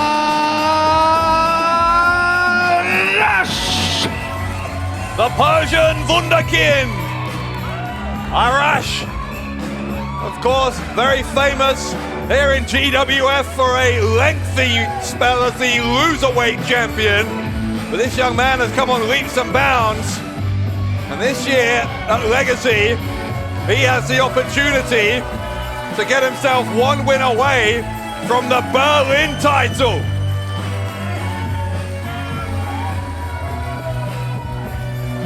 Seven-man gauntlet match on the way, and these two, the unlucky two, who have to start things out. Of course, conversely, as Arash hits Jared Hasselhoff to start this match going. Conversely, whoever's number 7, of course, will only have to win one match in order to become the number 1 contender. So the luck of the draw, a real element here. Hasselhoff taking control here after Arash took him by surprise at the opening bell. Maybe looking for a powerbomb, but couldn't get it, couldn't Arash, as Hasselhoff was able to backdrop him.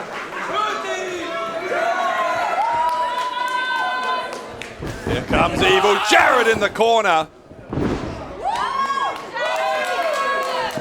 There's an elbow, goes for a cover now as Hasselhoff gets 2.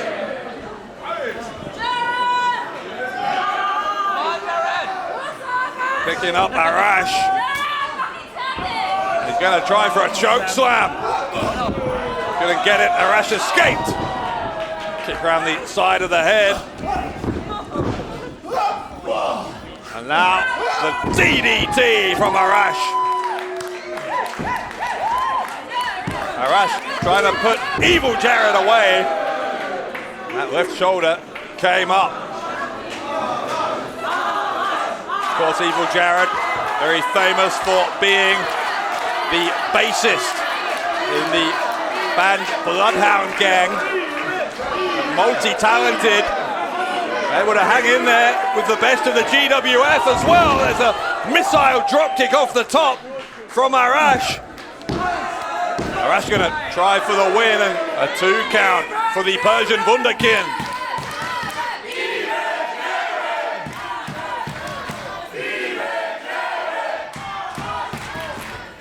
Support for both of these two in different parts of our crowd. Evil Jared will try for the choke slam and gets it. Dropping the elbow, going for the pin, and Arash has been defeated. Ausgeschieden damit das persische Wunderkind Arash und weiterhin im Gauntlet-Match der Bloodhound Butcher Evil Jared Hasselhoff. Teilnehmer Nummer 3 auf dem Weg zum Ring.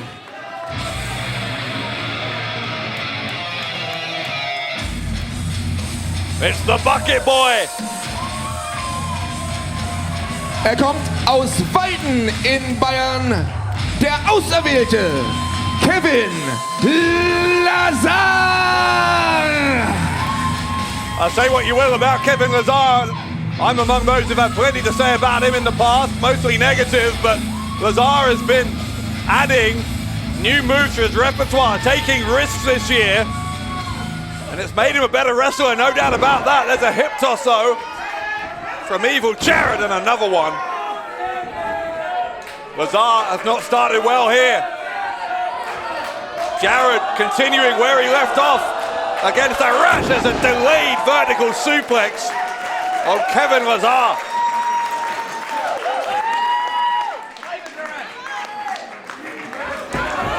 Hasselhoff. Lazar pulled the referee into the heat of the action, and the referee's been taken down. It was totally uncalled for. Totally uncalled for from Lazar. Putting the referee in harm's way to save himself, and Lazar now clips the knee of Hasselhoff. Evil Jared was showing concern for the referee in a vicious assault here on the right knee of Evil Jared from Kevin Lazar.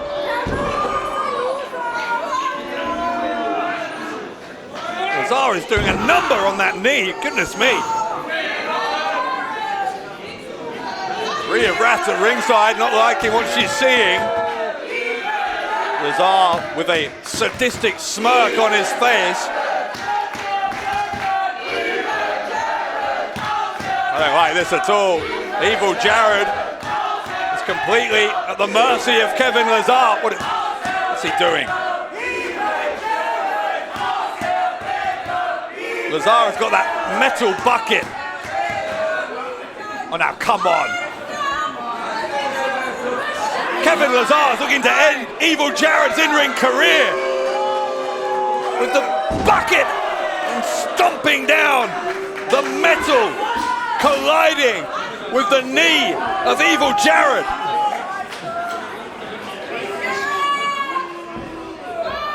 Now a cloverleaf. Cloverleaf on that damaged knee.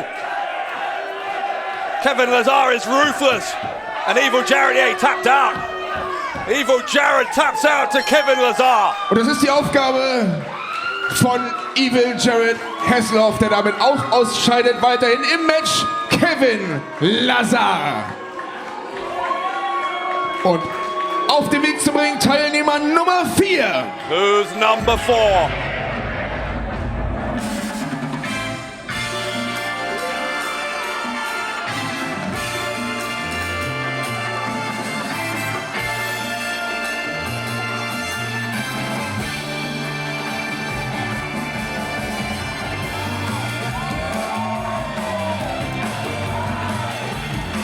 Aus Adana in der Türkei, der Adana Bulldozer, Aytaç Bahar!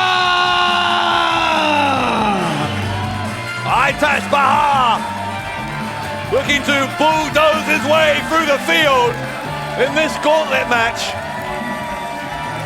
Bahar, when he was part of Group Anashi, was once hated by the GWF fans, but he has earned their respect with a series of remarkably courageous performances this year, most notably at Chaos City, where he found a way to hang in there with the Berlin champion. Fertig machen.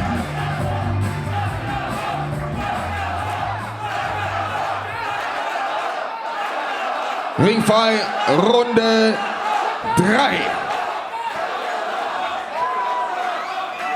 It was at Chaos City that Aytaç Bahar came very close to defeating Toni Harting for the Berlin title.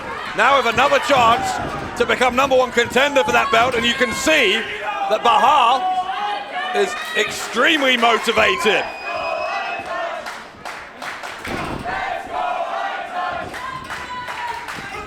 Oh, God. Knee right into the midsection of Lazar, who, well, frankly, deserves everything he gets after what he just did to Evil Jared. Swing and a miss there, though, from Aytaç.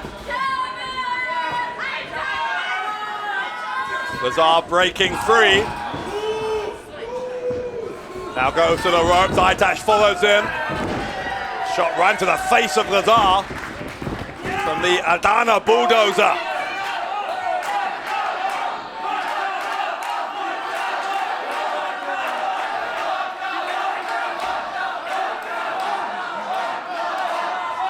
Kevin Lazar having to take a timeout here.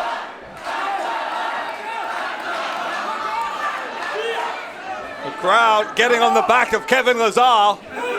No one likes what he just did to the knee of Evil Jared. We'll see if we can get an update for you on his condition before we go off air. There's a series of boots there from Lazar as Aytaç Bahar was trying to get back in the ring.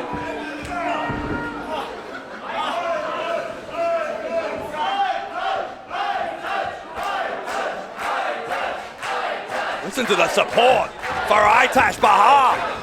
The belly to belly. Lazar hooks the leg, gets 2. Lazar was number 3 to enter this gauntlet match. Bahar number 4.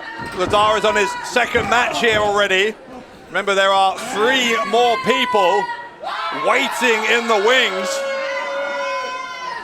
You know that Jem Kaplan, a former Berlin champion, is one of them. Fast Time Mudo is waiting as well, as is Bennett Brown. We don't know in what order those three are going to be coming out here.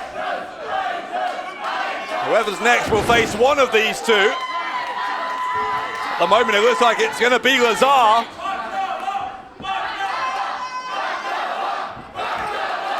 Lazar, the twisting driver, hooks the leg of Aitash Bahar for two. Lazar is frustrated at his inability to put away Aitash Bahar. And frankly, Kevin Lazar's done enough damage tonight already. He's going to try and do to Aitash what he did to Evil Jared. He's already forced a submission once with this cloverleaf. Aitash though, hooks the, oh, he hooked the head and hooked the leg. Had Lazar tied up for a 2 count. Big blow to the back of the head after Lazar ducked the clothesline. He didn't duck that clothesline. Bahar with an Uranagi. Will that put Lazar away? No. Left shoulder pops up for the bucket boy. Comes Lazar with a soccer kick. Bahar, excuse me, with a soccer kick onto Lazar. Will that do it? It nearly did. Very nearly did.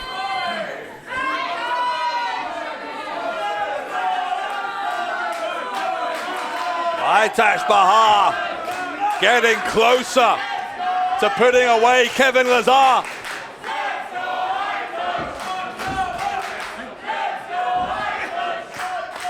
Drops him with a shoulder breaker. Innovative move from Aitash Bahar, and that will do it. Lazar is out. Und damit weiter im Gauntlet-Match. Der Adana Bulldozer Aitash Bahar ausgeschieden. Kevin Lazar.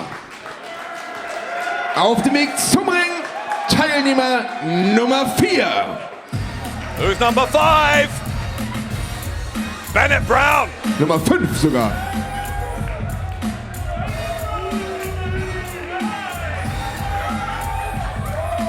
Er kommt nicht von der Eastside. Er kommt auch nicht von der Westside. Er kommt von der Kielside. It's Bennett Brown. Bennett Brown from the Kiel side, from Kiel in Germany.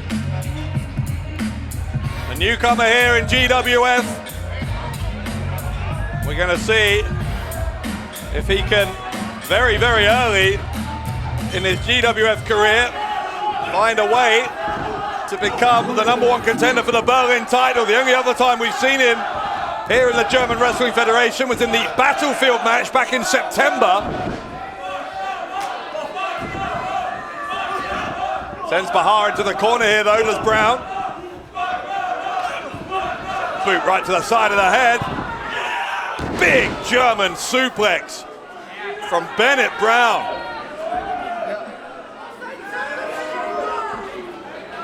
Bennett Brown showing he's quite the athlete. That suplex really did rattle the cage of Aitash Bahar, who's had to take a little time out on the outside of the ring.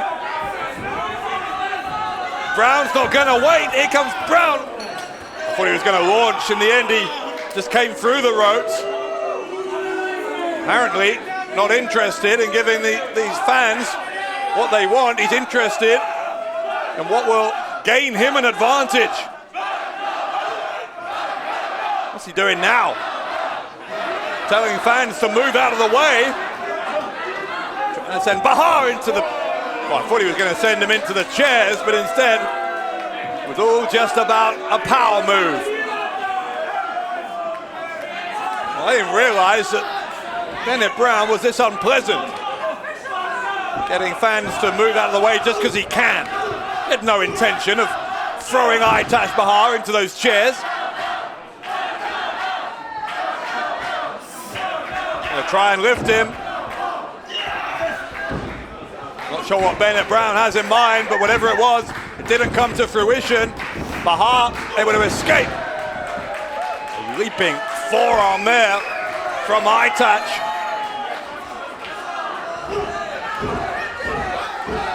Here he comes, Bahar with right hand after right hand.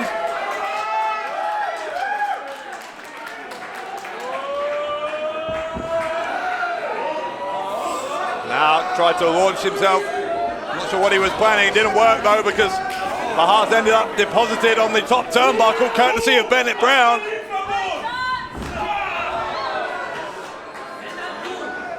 Aytaç buys himself a bit of time, and he bought himself enough time to hit a Hurricane Rana off the top.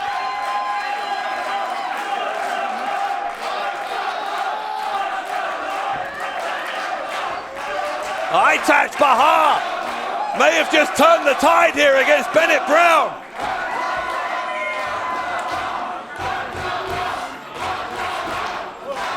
Brown though, escaping the clutches of Bahar. Lariat, vicious lariat. You can hear the flesh on flesh impact there. Brown again trying for a powerbomb and nailed it. Absolutely nailed it. But Aytaç Bahar kicked out. Aytaç Bahar kicked out of a perfectly executed powerbomb.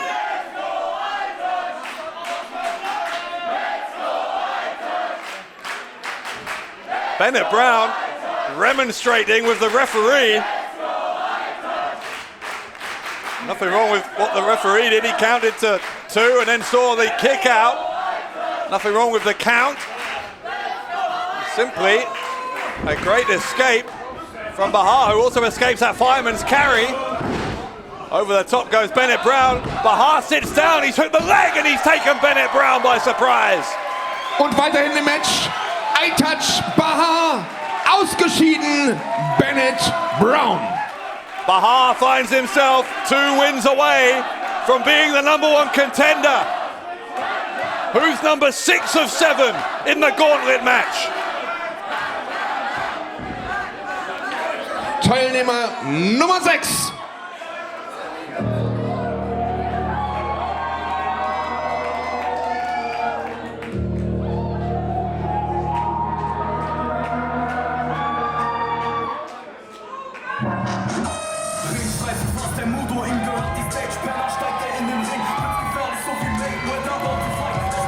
Auf den Weg zum Ring aus Leipzig. Sein Name ist Programm. First time Mudo! He is the martial arts expert, the karate black belt, fast time Mudo.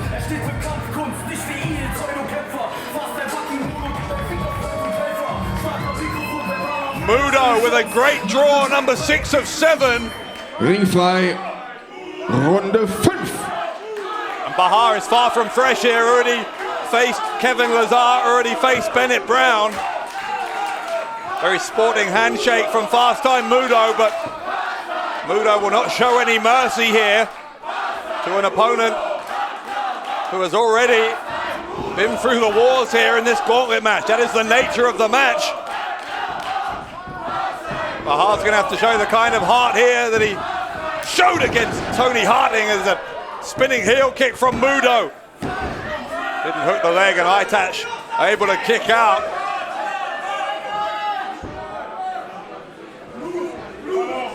Mudo demanding that Bahar get up. And Aytaç is struggling to get to his feet. Very well conditioned athlete, but there's only so much punishment against 3 consecutive opponents that you can take.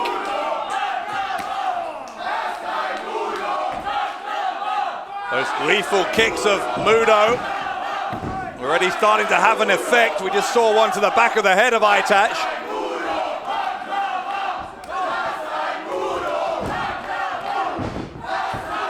Those knees right to the ribs from Mudo, then a chop to follow up. Snapmare and a kick into the back, one to the front as well. Mudo gonna test things out here, sees that there is still energy in Aytaç Bahar, who kicked out once more. The butterfly suplex. Another pin attempt, another kick out. Mudo in control here. Mudo needs to avoid complacency though. Aytash Bahar has shown he is nothing if not resilient. Seen that on more than one occasion this year. That being said, there's only so many of those kicks that any human body can withstand.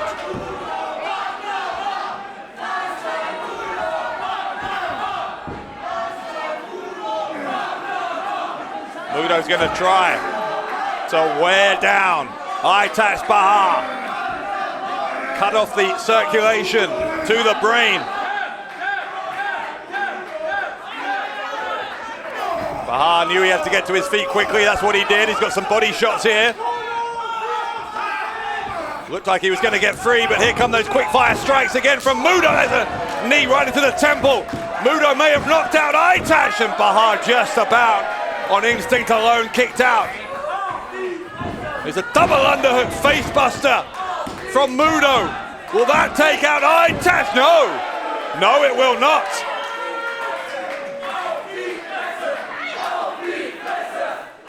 Fast time Mudo cannot quite believe that Aytash Bahar just kicked out of that face buster.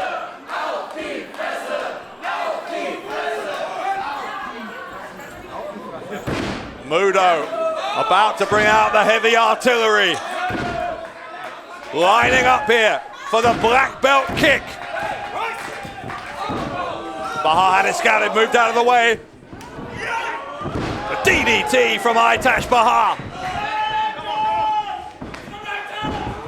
An implant DDT from the Adana Bulldozer, who goes for the cover, and Mudo still has some fuel left in the tank.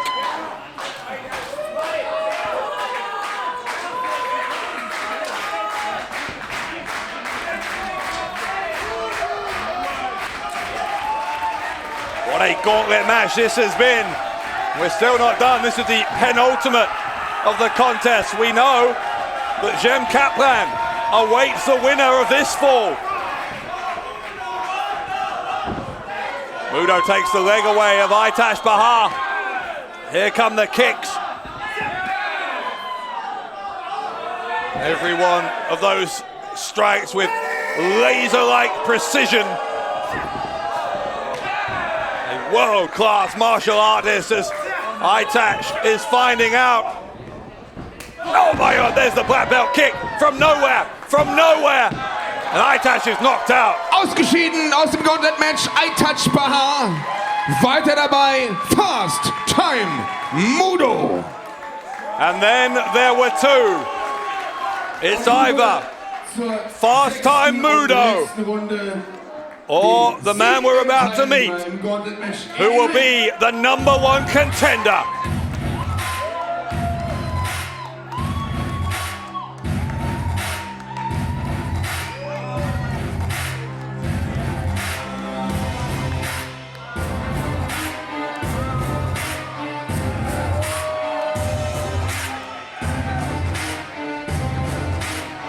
Aus Istanbul in der Türkei, the Sultan of Wrestling, Jem Kaplan!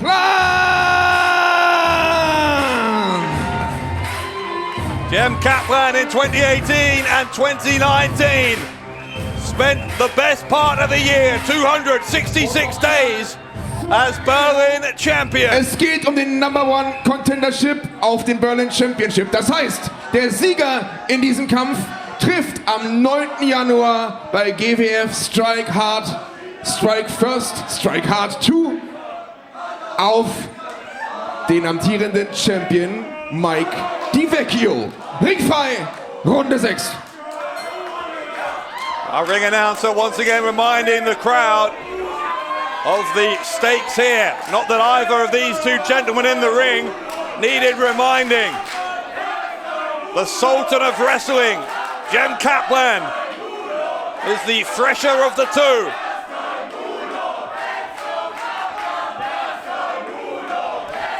A split decision among the fans in Berlin And here we go.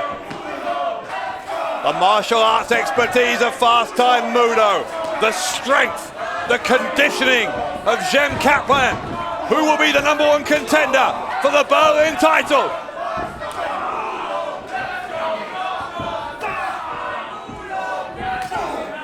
Kaplan doing what most of Mudo's opponents can't, and it's respond to those kicks with strikes just as heavy, just as hard hitting. Kaplan missed his mark there though. Mudo tried for the knee, he didn't get it either. There's a shoulder block from Kaplan. Another one. Kaplan building momentum, the third of the shoulder blocks. And Jem Kaplan already looking good here. The sit out into the cover and kick out by Mudo. Keeps him just about in this.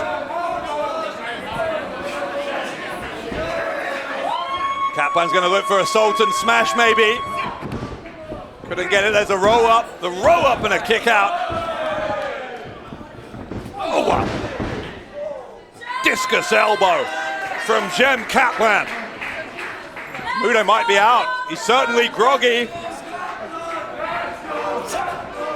Kaplan with an opportunity.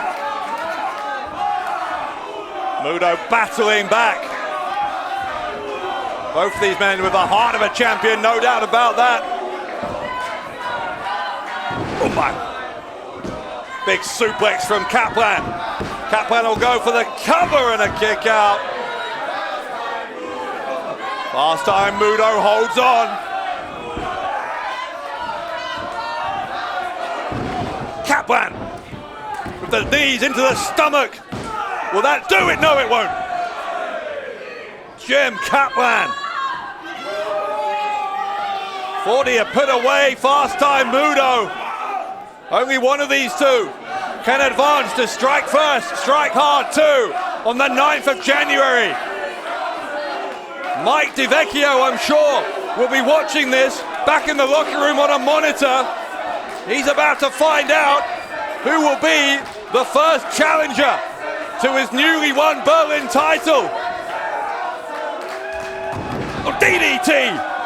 Fast time Mudo with a counter.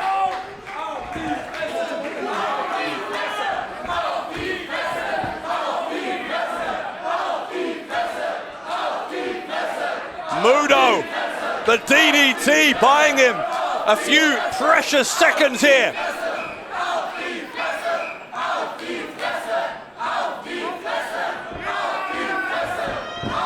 Mudo spinning heel kick.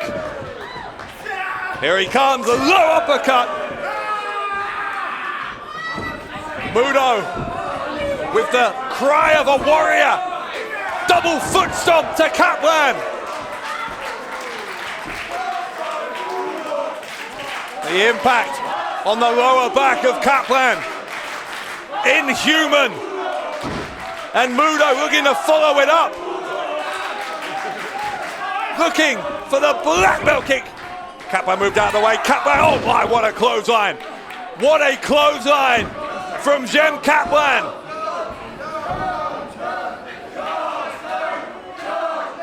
Kaplan may have just scored the decisive hit here. Picks up Mudo. You know what he's going to look for. Kaplan couldn't hold Mudo in place. Oh, there's a black belt kick. Mudo hit another one from nowhere. And Fast Time Mudo is the #1 contender. Und hier ist der Sieger. Und damit neuer Nummer 1 Herausforderer auf den German Wrestling Federation Berlin Championship von Mike Vecchio. Aus Leipzig. Fast Time Mudo. Fast Time Mudo got the job done here at Legacy 26.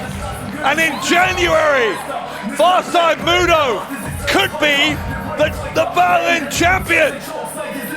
It's going to be Mudo and Vecchio at Strike First, Strike Hard too. Fast Time Mudo. God, what a match that will be. What a contest for the Berlin Championship on the 9th of January. Mudo staring down the camera and telling the Belgian War Machine that he's coming for him.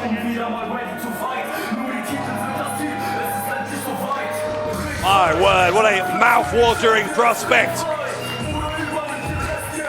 Mike Di Vecchio against this man, the new #1 contender for the Berlin title. Fast Time Mudo wins the Gauntlet match at Legacy.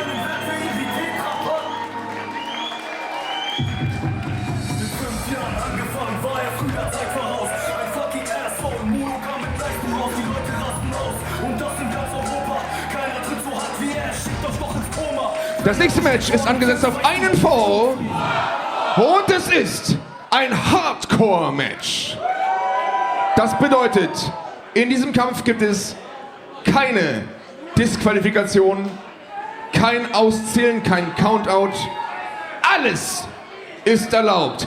Anything goes auf dem Weg zum Ring.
Mit einem Gewicht von 83 Kilogramm aus dem Großstadtdschungel von Berlin, das Alpha-Tier, The Lion King, Tarkan, Aslan! You might not like what he has become, but he is still the king of this jungle.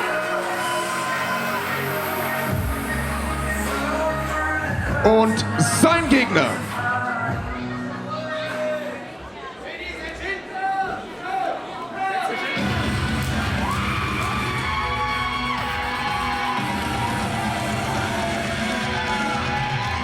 Auf dem Weg zum Ring mit einem Gewicht von 72 Kilogramm aus Russland.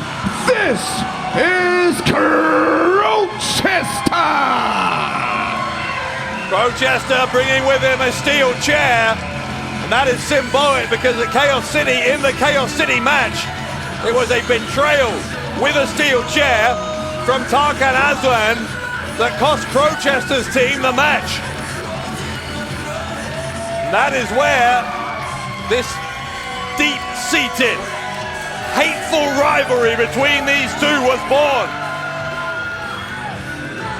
Crowchester retaliated by costing Tarkan Aslan a chance at the Berlin title with a distraction at Legacy 25 last month. We saw afterwards that Aslan demanded of Ahmed Chair a chance to face Crowchester one-on-one. And here we are, it has come to this. No rules at Crowchester. Needed to learn quickly. You do not turn your back on the Lion King. Aslan with that cane. There is no disqualification here. A hardcore match.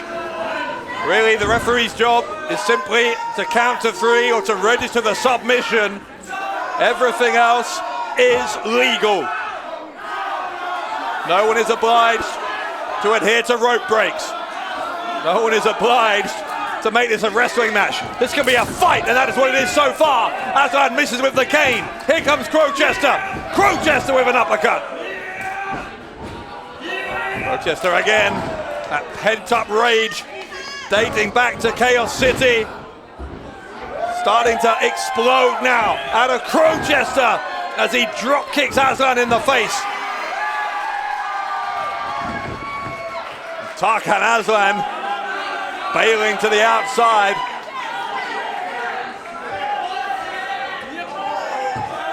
To the outside comes Crowchester following him. Crowchester though gets stomped on a couple of times there, and then a big elbow drop from Tarkan Aslan. Aslan, a former world champion, former tag team champion, Berlin champion. He has done it all as the Lion King here in GWF.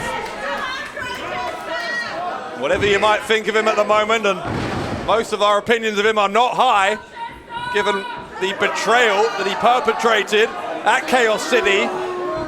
You would have to, there's a 1 count, you would have to concede, I think, that he, much like some of the other big GWF names we've seen tonight, has been a major part of Berlin wrestling in recent years.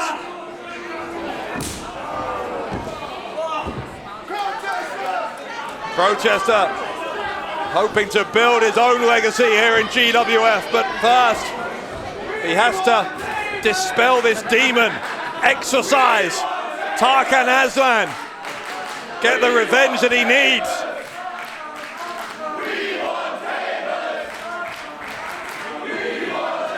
You can hear this crowd saying, I think they're saying they want tables. Still something of a mystery, by the way. What is Tarkan Aslan's relationship with Blutsbrüder, whom he helped in that Chaos City match? Apparently not a fully fledged member of that group by any stretch, but definitely the hostility that was once there between Aslan and Blutsbrüder is gone. They seem to have some kind of alliance as he goes for a chop here. Instead, Crowchester moved out of the way, hit a strike of his own.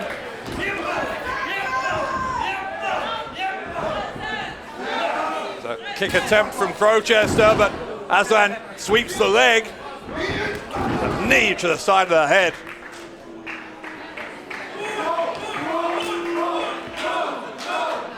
Crowchester rolling to the outside. Tarkan Aslan thinking about taking a risk here and changes his mind.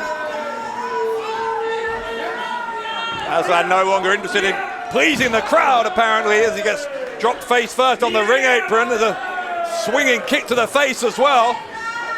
Crowchester apparently determined to rearrange the facial features of Tarkan Aslan. Chop across the chest. No countouts, remember, as well as no disqualifications. This could go anywhere. Aslan fans to move and throwing Crowchester into one of those ringside booths. Moving a table out of the way, and now he's got that cane again. Aslan has that cane again. Raking it across the back of Crowchester. A deranged look in the eyes of Tarkan Aslan. Aslan telling more people to move. Crowchester going to be sent for another ride. Oh, wait, onto the wall, and then he hit a moonsault. Crowchester with crazy reflexes. What agility. What acrobatic skill from Crowchester.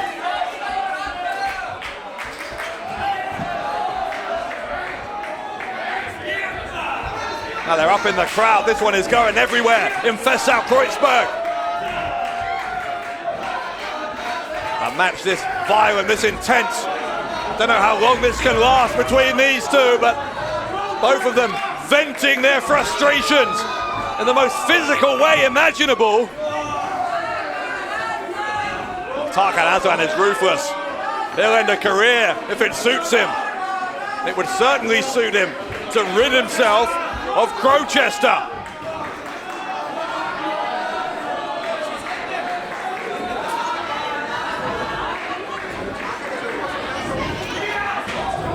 Well, camera crew doing their best here to keep up with the action.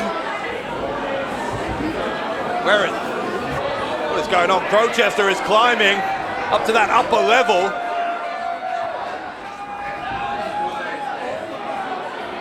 What is he doing? What is Crowchester thinking here? Crowchester up in the rafters, drops himself down onto Tarkan Aslan, my God.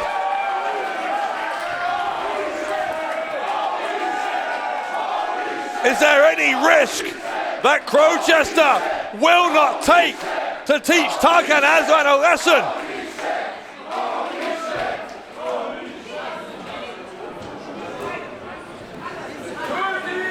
Crowchester surveying the damage. He's picked up Tarkan Aslan.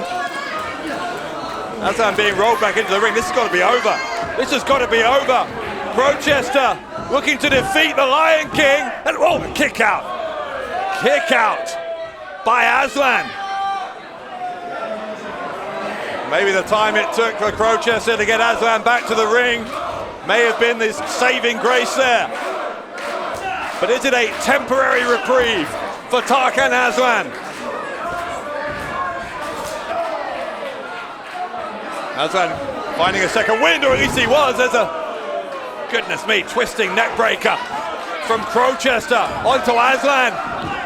Crowchester again tries for the win, and again Aslan holds on.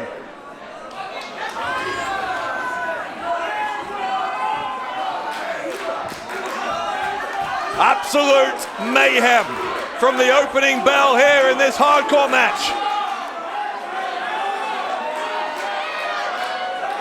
What is this? What is Crowchester looking for underneath the ring?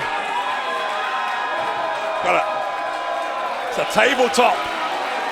A tabletop for Crowchester.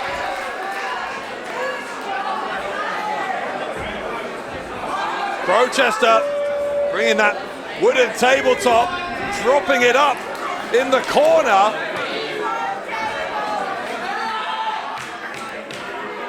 That is a thick wooden board. And Crowchester envisioning Tarkan Aslan might go through it, but Aslan puts the brakes on, gets the elbow into the face of Crowchester. Crowchester blocks Aslan by putting his boot on that tabletop. Both men trying to send each other into it, and Aslan with a rake to the eyes.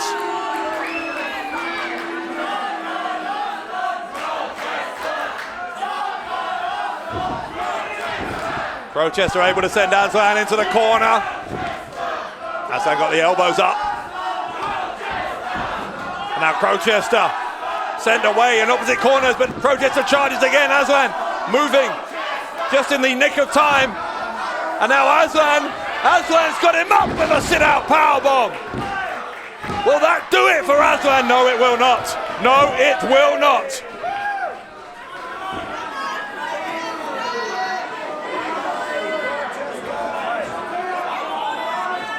Tarkan Aslan and Crowchester leaving it all on the line here at Legacy 26.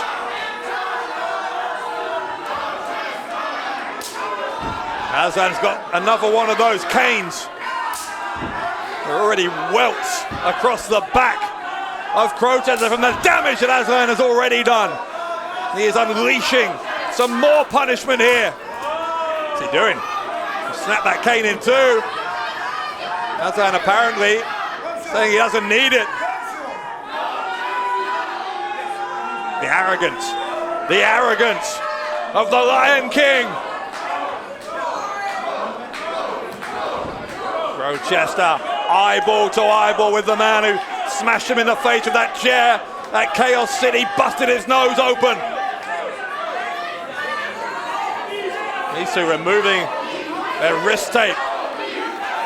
It's going to be just a bare knuckle fight here, I feel like, between Aslan and Crowchester. A fist fight.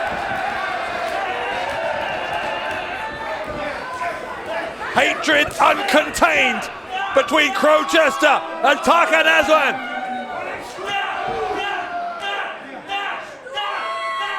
Here he comes, Crowchester with the elbows repeatedly to the head of Aslan. Aslan unable to stand up under his own steam, or is he? There he comes back. Aslan fights back. A big right hook. Gets sent into the rope, but fires back with the clothesline. Aslan going to look for an alpha driver and nails it through the tabletop.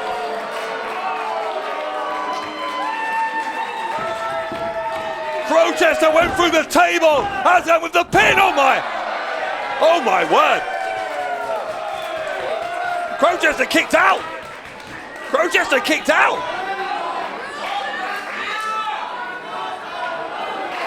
Where did that come from? How on this planet do you kick out after that driver through a tabletop?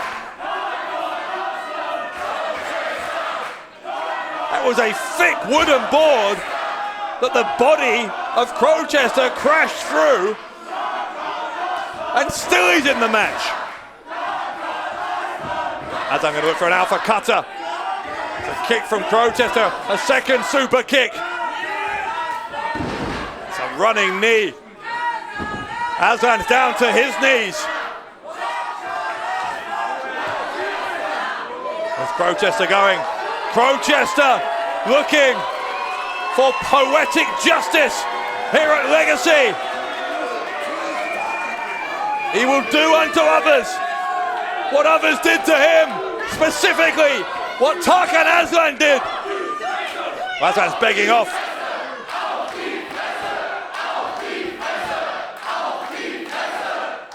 Is Crowchester gonna spare Aslan? Look at him, he's begging. Aslan is begging.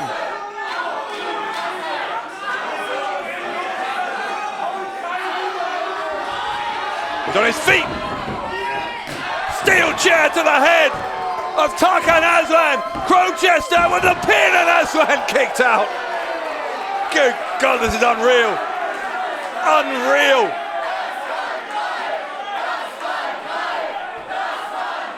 The better angels of Crowchester's nature were going to allow him to spare Tarkan Aslan.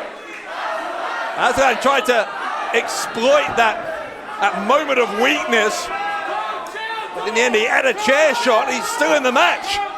How is Tarkan Aslan still in the match? Enziguri, and now Crowchester. Destroyer. The cover from Crowchester. Crowchester, after that kick out, not going to give Aslan any time at all. Stomping away. Crowchester, moonsault from Crowchester. The pin, and he got him. Oh my God, he got him. Und hier ist der Sieger im Hardcore-Match aus Russland. This is Crowchester.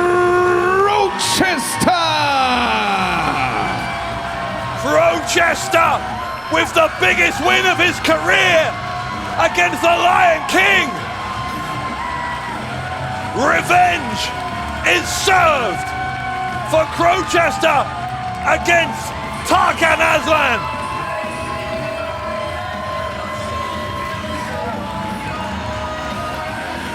On a night of moments, this is one of the biggest. Der Sieger aus Russland, Crowchester. Crowchester has put away Tarkan Aslan at Legacy 26.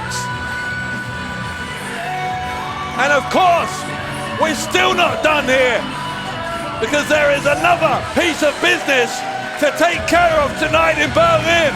As Crowchester celebrates, we turn our attention to a much anticipated rematch for the GWF Championship of the World. Axel Tischer, John Klinger in a ladder match to determine who is the absolute best in the German Wrestling Federation. That's next here at Legacy 26. Der Hauptkampf des heutigen Abends bei Legacy 26. Es ist ein Leiterkampf, ein Ladder-Match.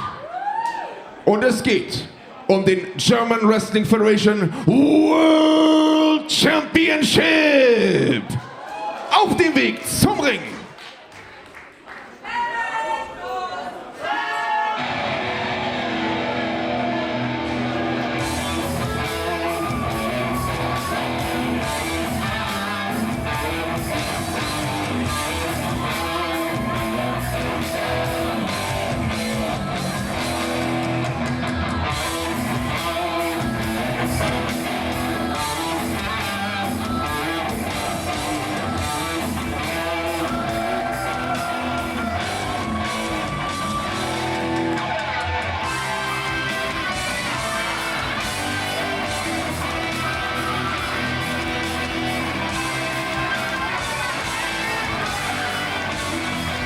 Der Herausforderer ist in Begleitung seiner Blutsbrüder und auch von Blutsbruder Be Tight.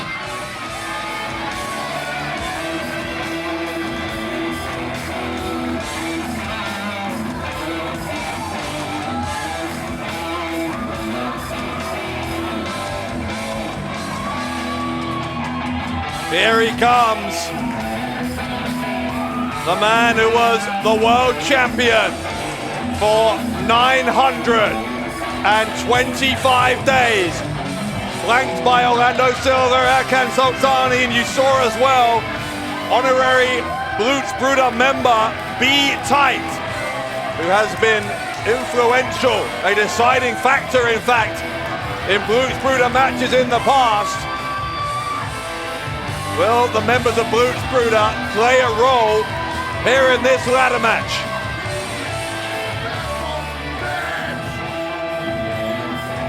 Klinger's not sending them back to the locker room. He is bringing all of his allies here into the ring with him.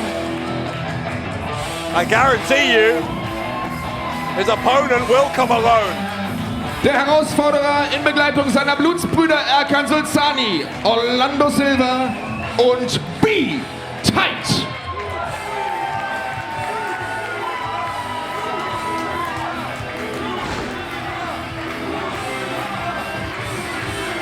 A record-breaking title reign of 925 days. It ended last month.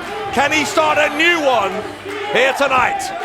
Und ich rufe in den Ring seinen Gegner, den amtierenden German Wrestling Federation World Champion.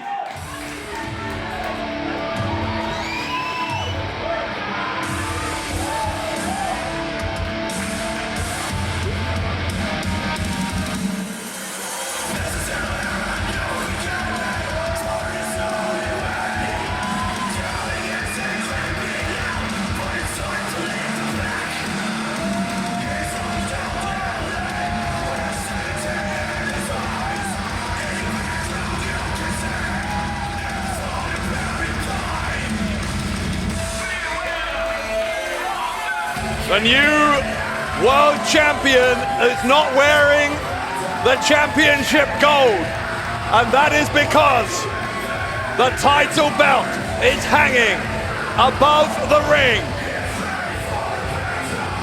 And only one of these two men will climb the ladder, claim that belt, and walk out of Legacy 26 as the heavyweight champion of this world.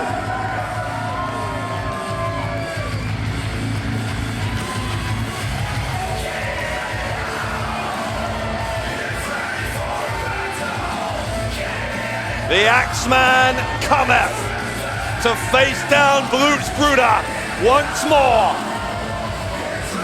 One of the most highly anticipated rematches in GWF history. Ich präsentiere die Gegner in diesem Main Event um den German Wrestling Federation World Championship.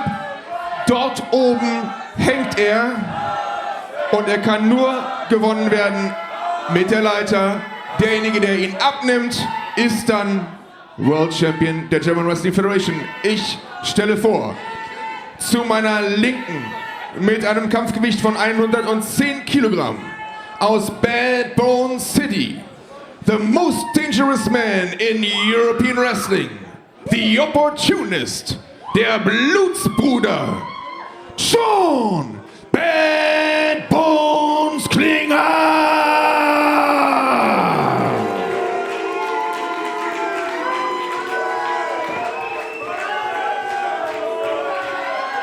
Sein Gegner zu meiner Rechten mit einem Kampfgewicht von 102 Kilogramm aus Dresden, der amtierende German Wrestling Federation World Champion, the X-Men, Axel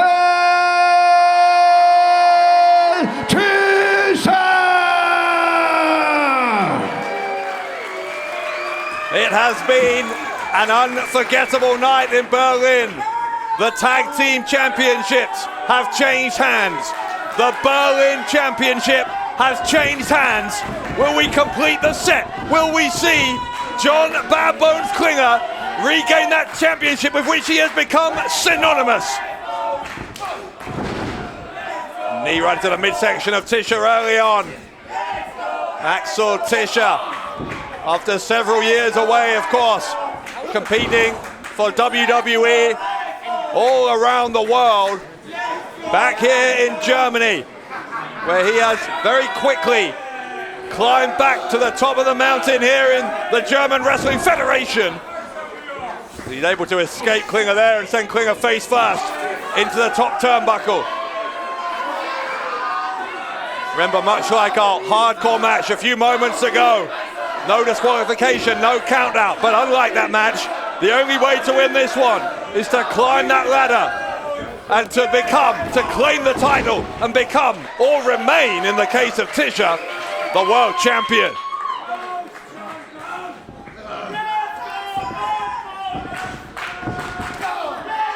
Tischer put his head down too early there with a boot to the face as he tries to come back.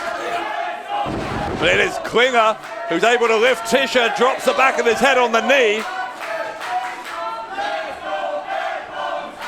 I don't know about you watching at home, but it felt a little bit weird to me to see John Klinger come out here for a match not wearing the championship. Kind of felt weirder seeing Klinger not wearing it than it felt not seeing Tischer wearing it, because we're so used to seeing John Klinger as the world champion. If Klinger has his way, then normal service will be resumed here in these next few minutes.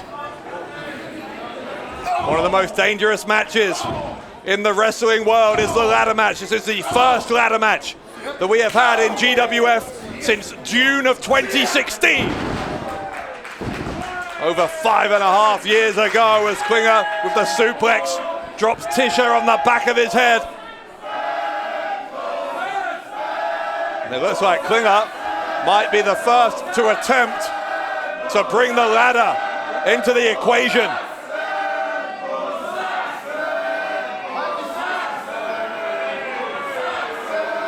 As they have been so often tonight, the crowd here split down the middle.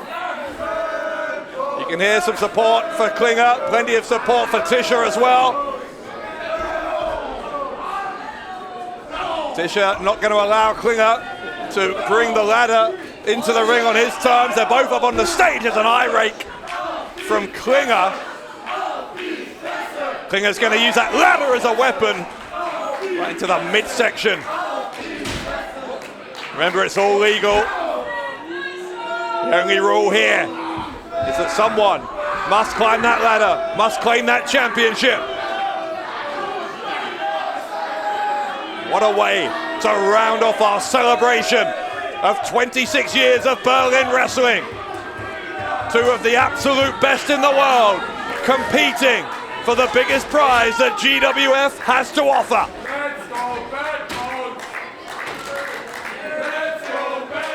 Tischer's got a hold of the ladder. Klinger, I don't think has noticed that he's being helped by his opponent.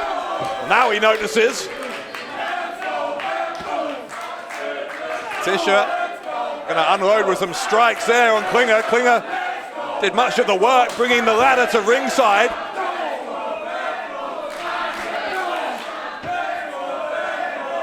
Klinger's got a hold of Tischer here. They're going to try and send him into the ring post, and does. Face first into the post went Tischer. A big chop across the chest as well from John Bad Bones Klinger. I suppose credit where it's due, by the way. Blutsbrüder are nowhere to be seen at the moment. There's a baseball slide from Tischer. Klinger moved the ladder and then struck the champion with it.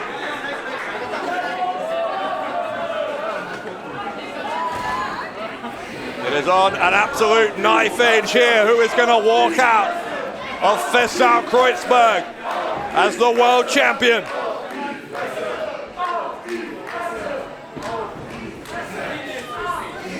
What is Klinger doing with the ladder? He's lining it up. Whatever he was thinking, it took too long and Tischer tripped him with the ladder. Klinger fell awkwardly onto the metal. A rough landing for the opportunist. It's Tischer, who's being an opportunist here, going to take advantage of the opportunity that moment has presented him.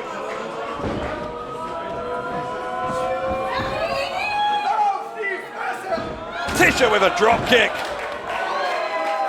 Right into the ladder, right into the face of John Bad Bones Klinger.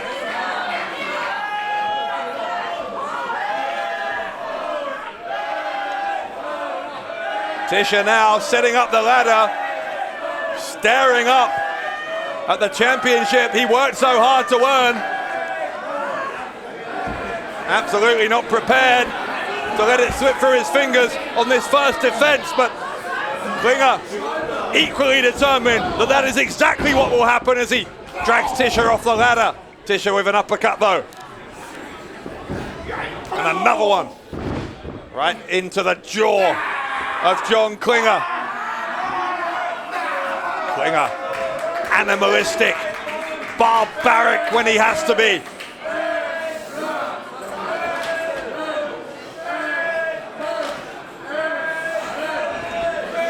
Klinger now got that ladder propped up against the second turnbuckle. You see what he's thinking. Gonna try and suplex Tischer onto the metal. Tischer looking to do the same.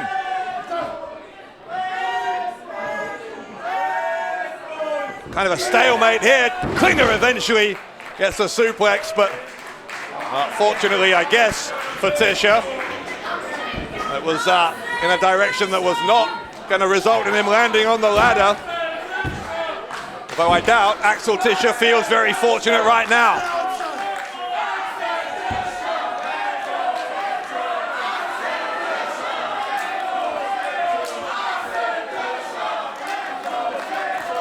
Tischer sent into the ladder by the ever ruthless John Klinger, who drops an elbow as well.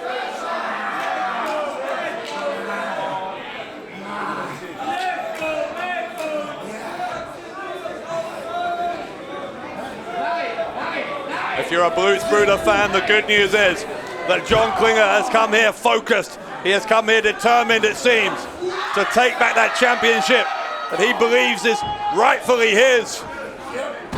Axel, Tischer, equally focused, but Klinger want to give him double vision with some headbutts to the head. What a whip from Klinger. And the ring moved a couple of inches with the impact of Axel Tischer hitting that corner.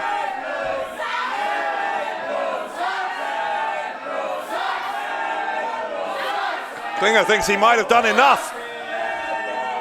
He's going to set up the ladder. Or is he? What's he doing? I thought Klinger was going to go for the title, but he's positioning that ladder, wedging it between the top and middle turnbuckles. Evil thoughts apparently running through the mind of John Klinger.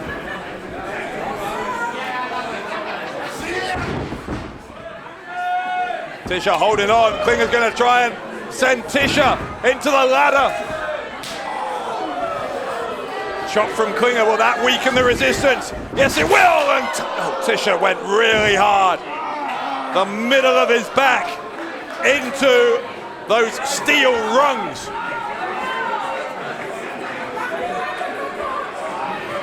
John Klinger has a game plan, and the game plan is working.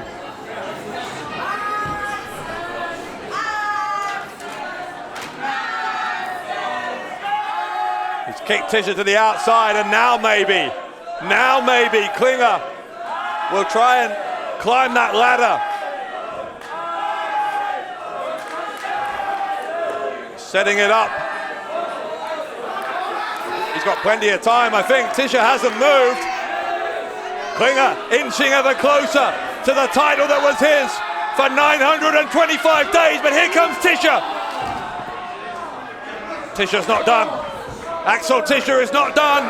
Tischer takes Klinger off the ladder and hits him with a suplex. The belly to back suplex from Axel Tischer.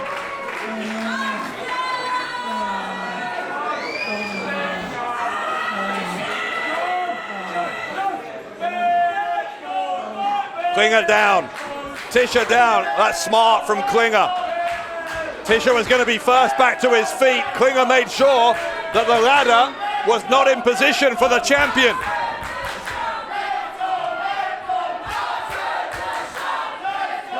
Tischer instead putting the ladder in the corner. What's Axel Tischer planning now?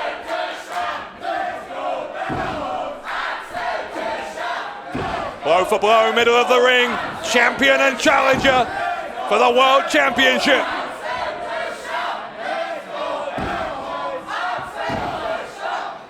Klinger with the right hands, gaining the upper hand here, or is he? Hang on a second.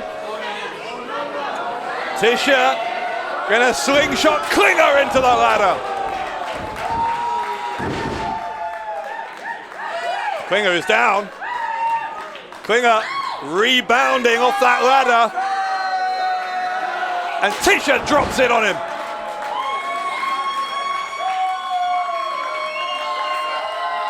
John Klinger looks like he's been in an accident. The metal falling down on top of Klinger, courtesy of the Axeman.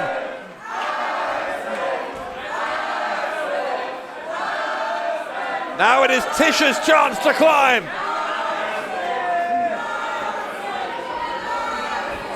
Tischer getting close, Klinger coming back.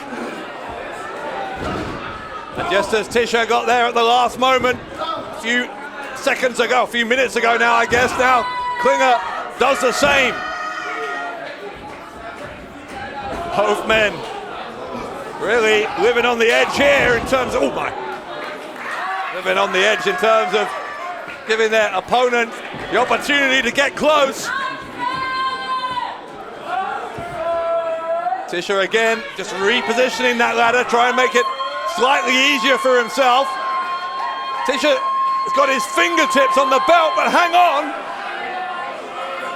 Here comes Klinger. Klinger needs to be quick. And he is, the drop kick, right into the legs. Into the legs. right into the back of the thigh of Tischer, knocked him off the ladder, and knocked the ladder out of harm's way as far as Klinger is concerned.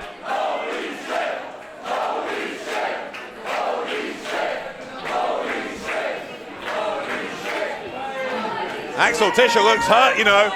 Tischer looks hurt off the back of that drop kick from John Klinger. And now Klinger returning the favor from earlier, dropping the ladder onto the leg of Axel Tischer.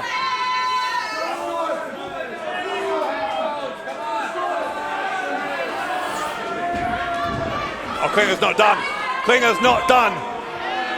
That sadistic side of John Klinger's personality, taking control. Oh my, brings down the ladder on the leg.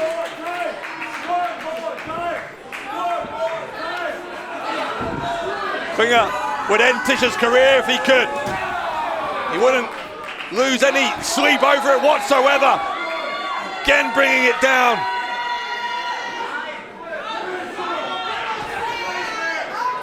The referee having a word with Klinger, but it's all legal. Klinger and Tischer, both of them prepared to do whatever it takes. Don't do it again. This will be a third time. Oh, what's he got? Hang on now. Tischer has got that leg, and now he brings down the chair, for goodness sake. Klinger bringing down the chair, and again crushing that leg of Axel Tischer between the two halves of that ladder.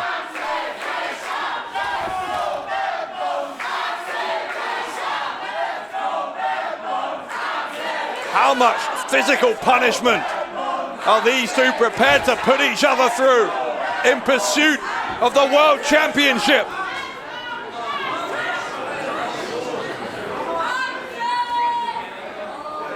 Klinger's gone looking for something under the ring. Found another chair.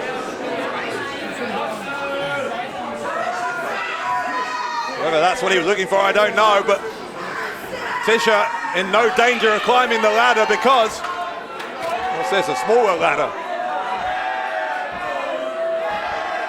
Tischer, I don't think, can even stand up. That ladder isn't going to be big enough, I don't think, to grab the title. Tischer's got his hands on it as well. Tischer and Klinger, both with that smaller ladder. A tug of war ensuing. And he brought down the ladder. They have broken the fingers of Klinger. Right into the midsection, into the abdomen of John Klinger. Tischer drops the, I was going to say the axe, but the ladder onto the spine of John Klinger.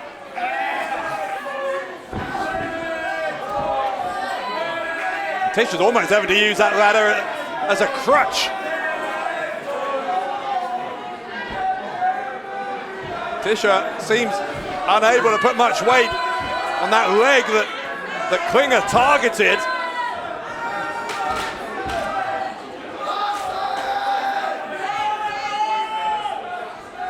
There's the big ladder and the small ladder, both on their sides. Oh, what is it? Oh, dropped him face first into the sides of both ladders. Klinger's lucky he's still conscious.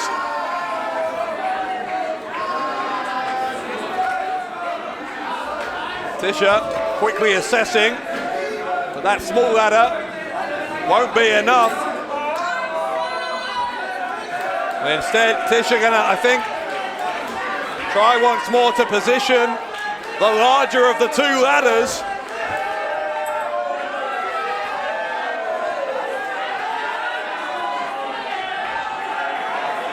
Axel Tischer is climbing.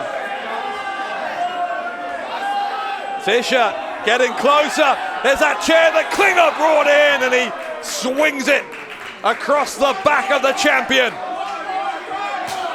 Throws it into his face, for goodness sake. My God, this is wild. An absolutely wild ladder match main event here at Legacy 26.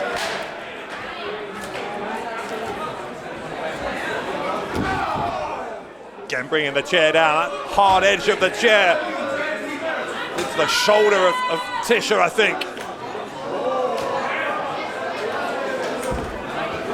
Now Klinger interlocking two chairs. This is... Don't do this. Klinger is going to do permanent damage here. Going to try and suplex Tischer over his head onto those chairs. Tischer needs to escape, not just to save his title, but maybe to secure his career. Hang on now. Oh my God. Oh my God, Tischer, Uranagis, John Klinger onto those chairs.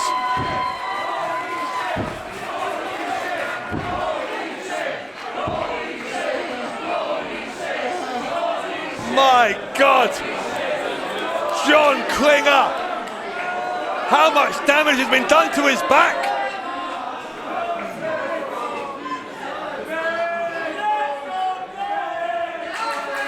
Axel Tischer is hurt too, remember. That left leg of Axel Tischer barely able to bear any weight.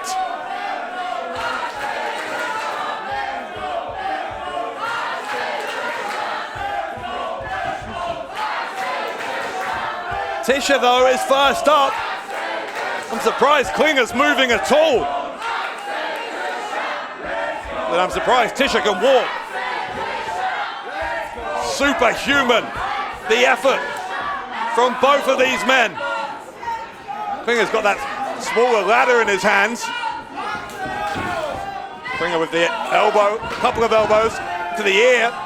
Ladder goes flying. What is this from Klinger? Klinger's got that small ladder and sends Tischer face first into the top rung of the ladder. What else? What else can these two men do to each other tonight in Berlin?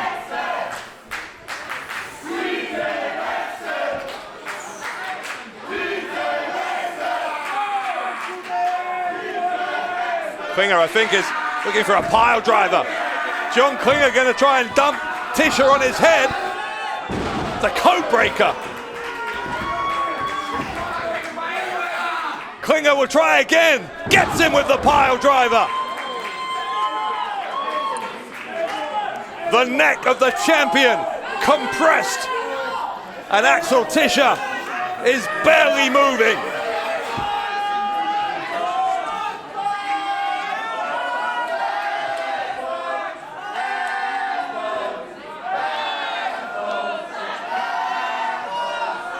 Klinger once more with ladder in hand.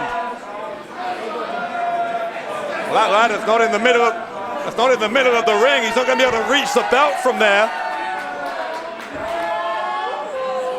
Or maybe that's not the intention. Maybe that is not what is going through the mind of John Klinger. Klinger climbing ever higher. Axel Tischer down below. John Bad Bones Klinger with the descent into badness, but there's nobody home. Axel Tischer moved out of the way.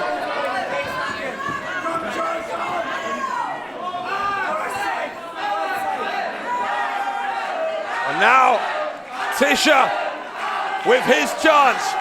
Klinger fell from a great height. You can see Tischer is dragging that ladder back into the ring. Will it be that decision to go for the elbow, the descent into badness, that ultimately costs John Klinger his rematch for the world title?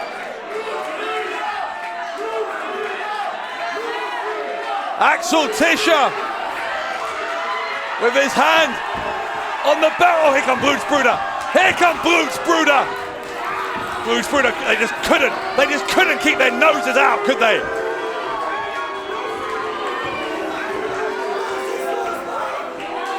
Blutsbrüder once again changing the course of history. Tischer was about to win this.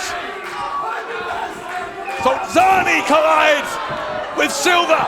Tischer moved out of the way. The German suplex on Silva. Sulcani eats an enziguri. The twisting brainbuster on Erkan Sulcani. His Klinger bone spear. Axel Tischer dispatched Blutsbrüder, but Klinger taking advantage of the distraction. The bone spear on Tischer.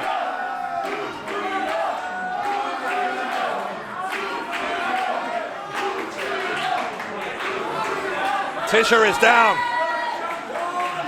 They may have paid a physical price for interfering, but they may have fulfilled their objective here. Because Blutsbrüder's leader is in pole position.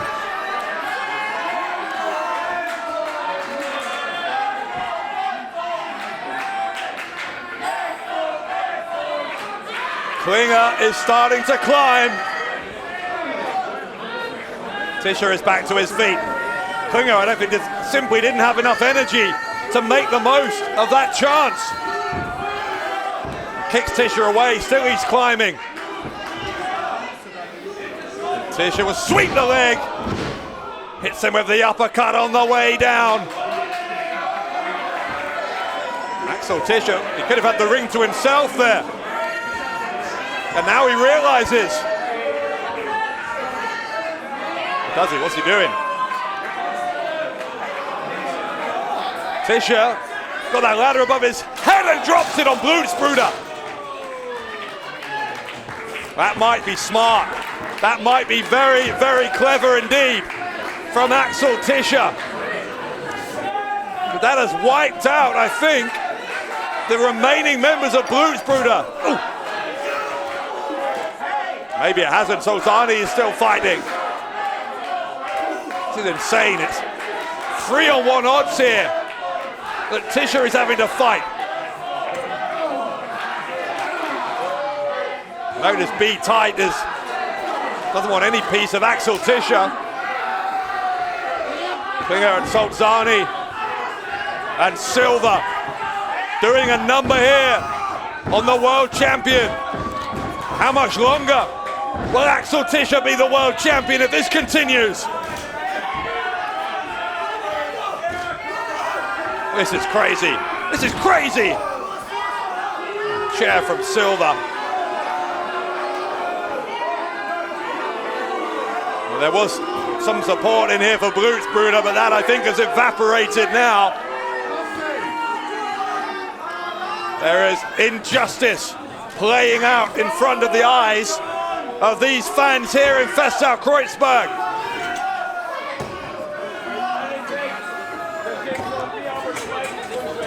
Now what?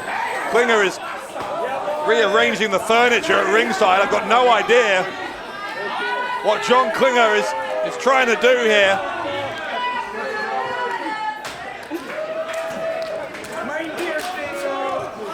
Sulcani is still assaulting, and there is no other word for it. He is assaulting Tischer. Sulcani is not in this match. Orlando Silva choking away. There's no disqualification.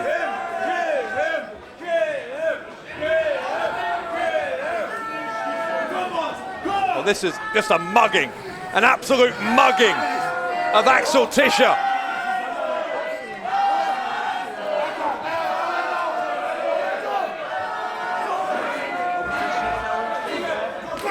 What is this now? Silva getting involved as well. Why is that ladder positioned between the ring and the balcony?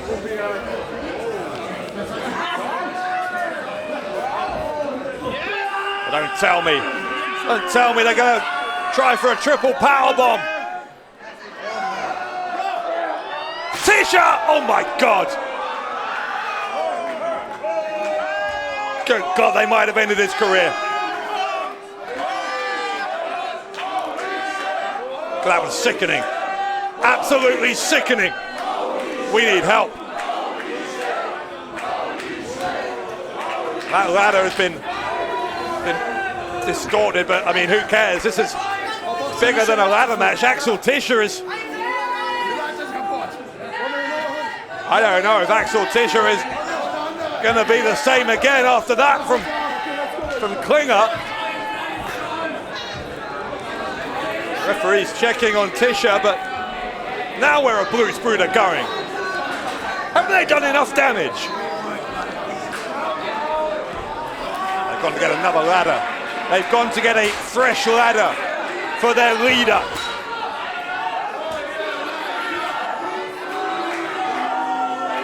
Klinger could take all day doing this. Axel Tischer, I don't think he's going to be able to get up unassisted.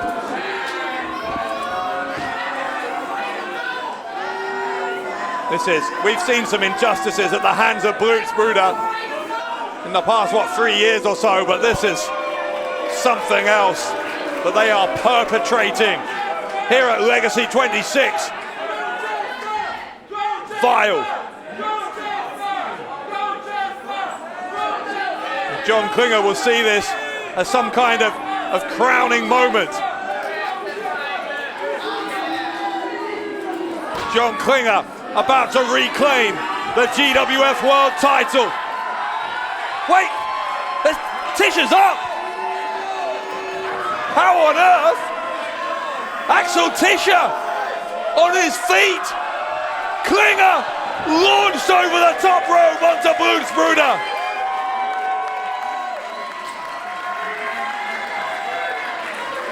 How is he moving?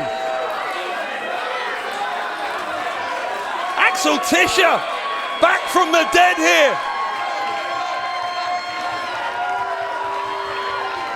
Unbelievably, Tischer grabs the title and Tischer is still the champion.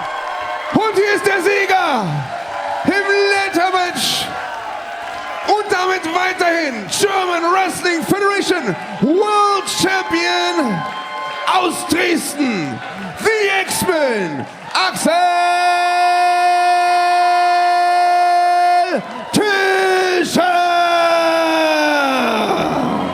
The miracle at Kreuzberg as Axel Tischer somehow is still the GWF World Champion.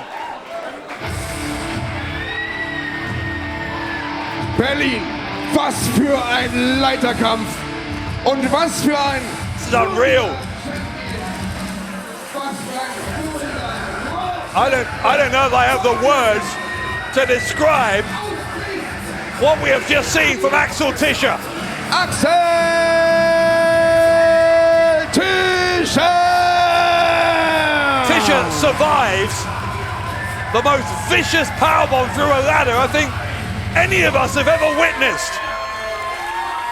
And somehow found it deep within himself to drag himself back to his feet, to drag himself back into the ring and to send John Klinger flying to keep him away from the German Wrestling Federation World Championship. Incredible. Absolutely incredible. Berlin, weiterhin German Wrestling Federation World Champion, the X-Men, Axel Tischer!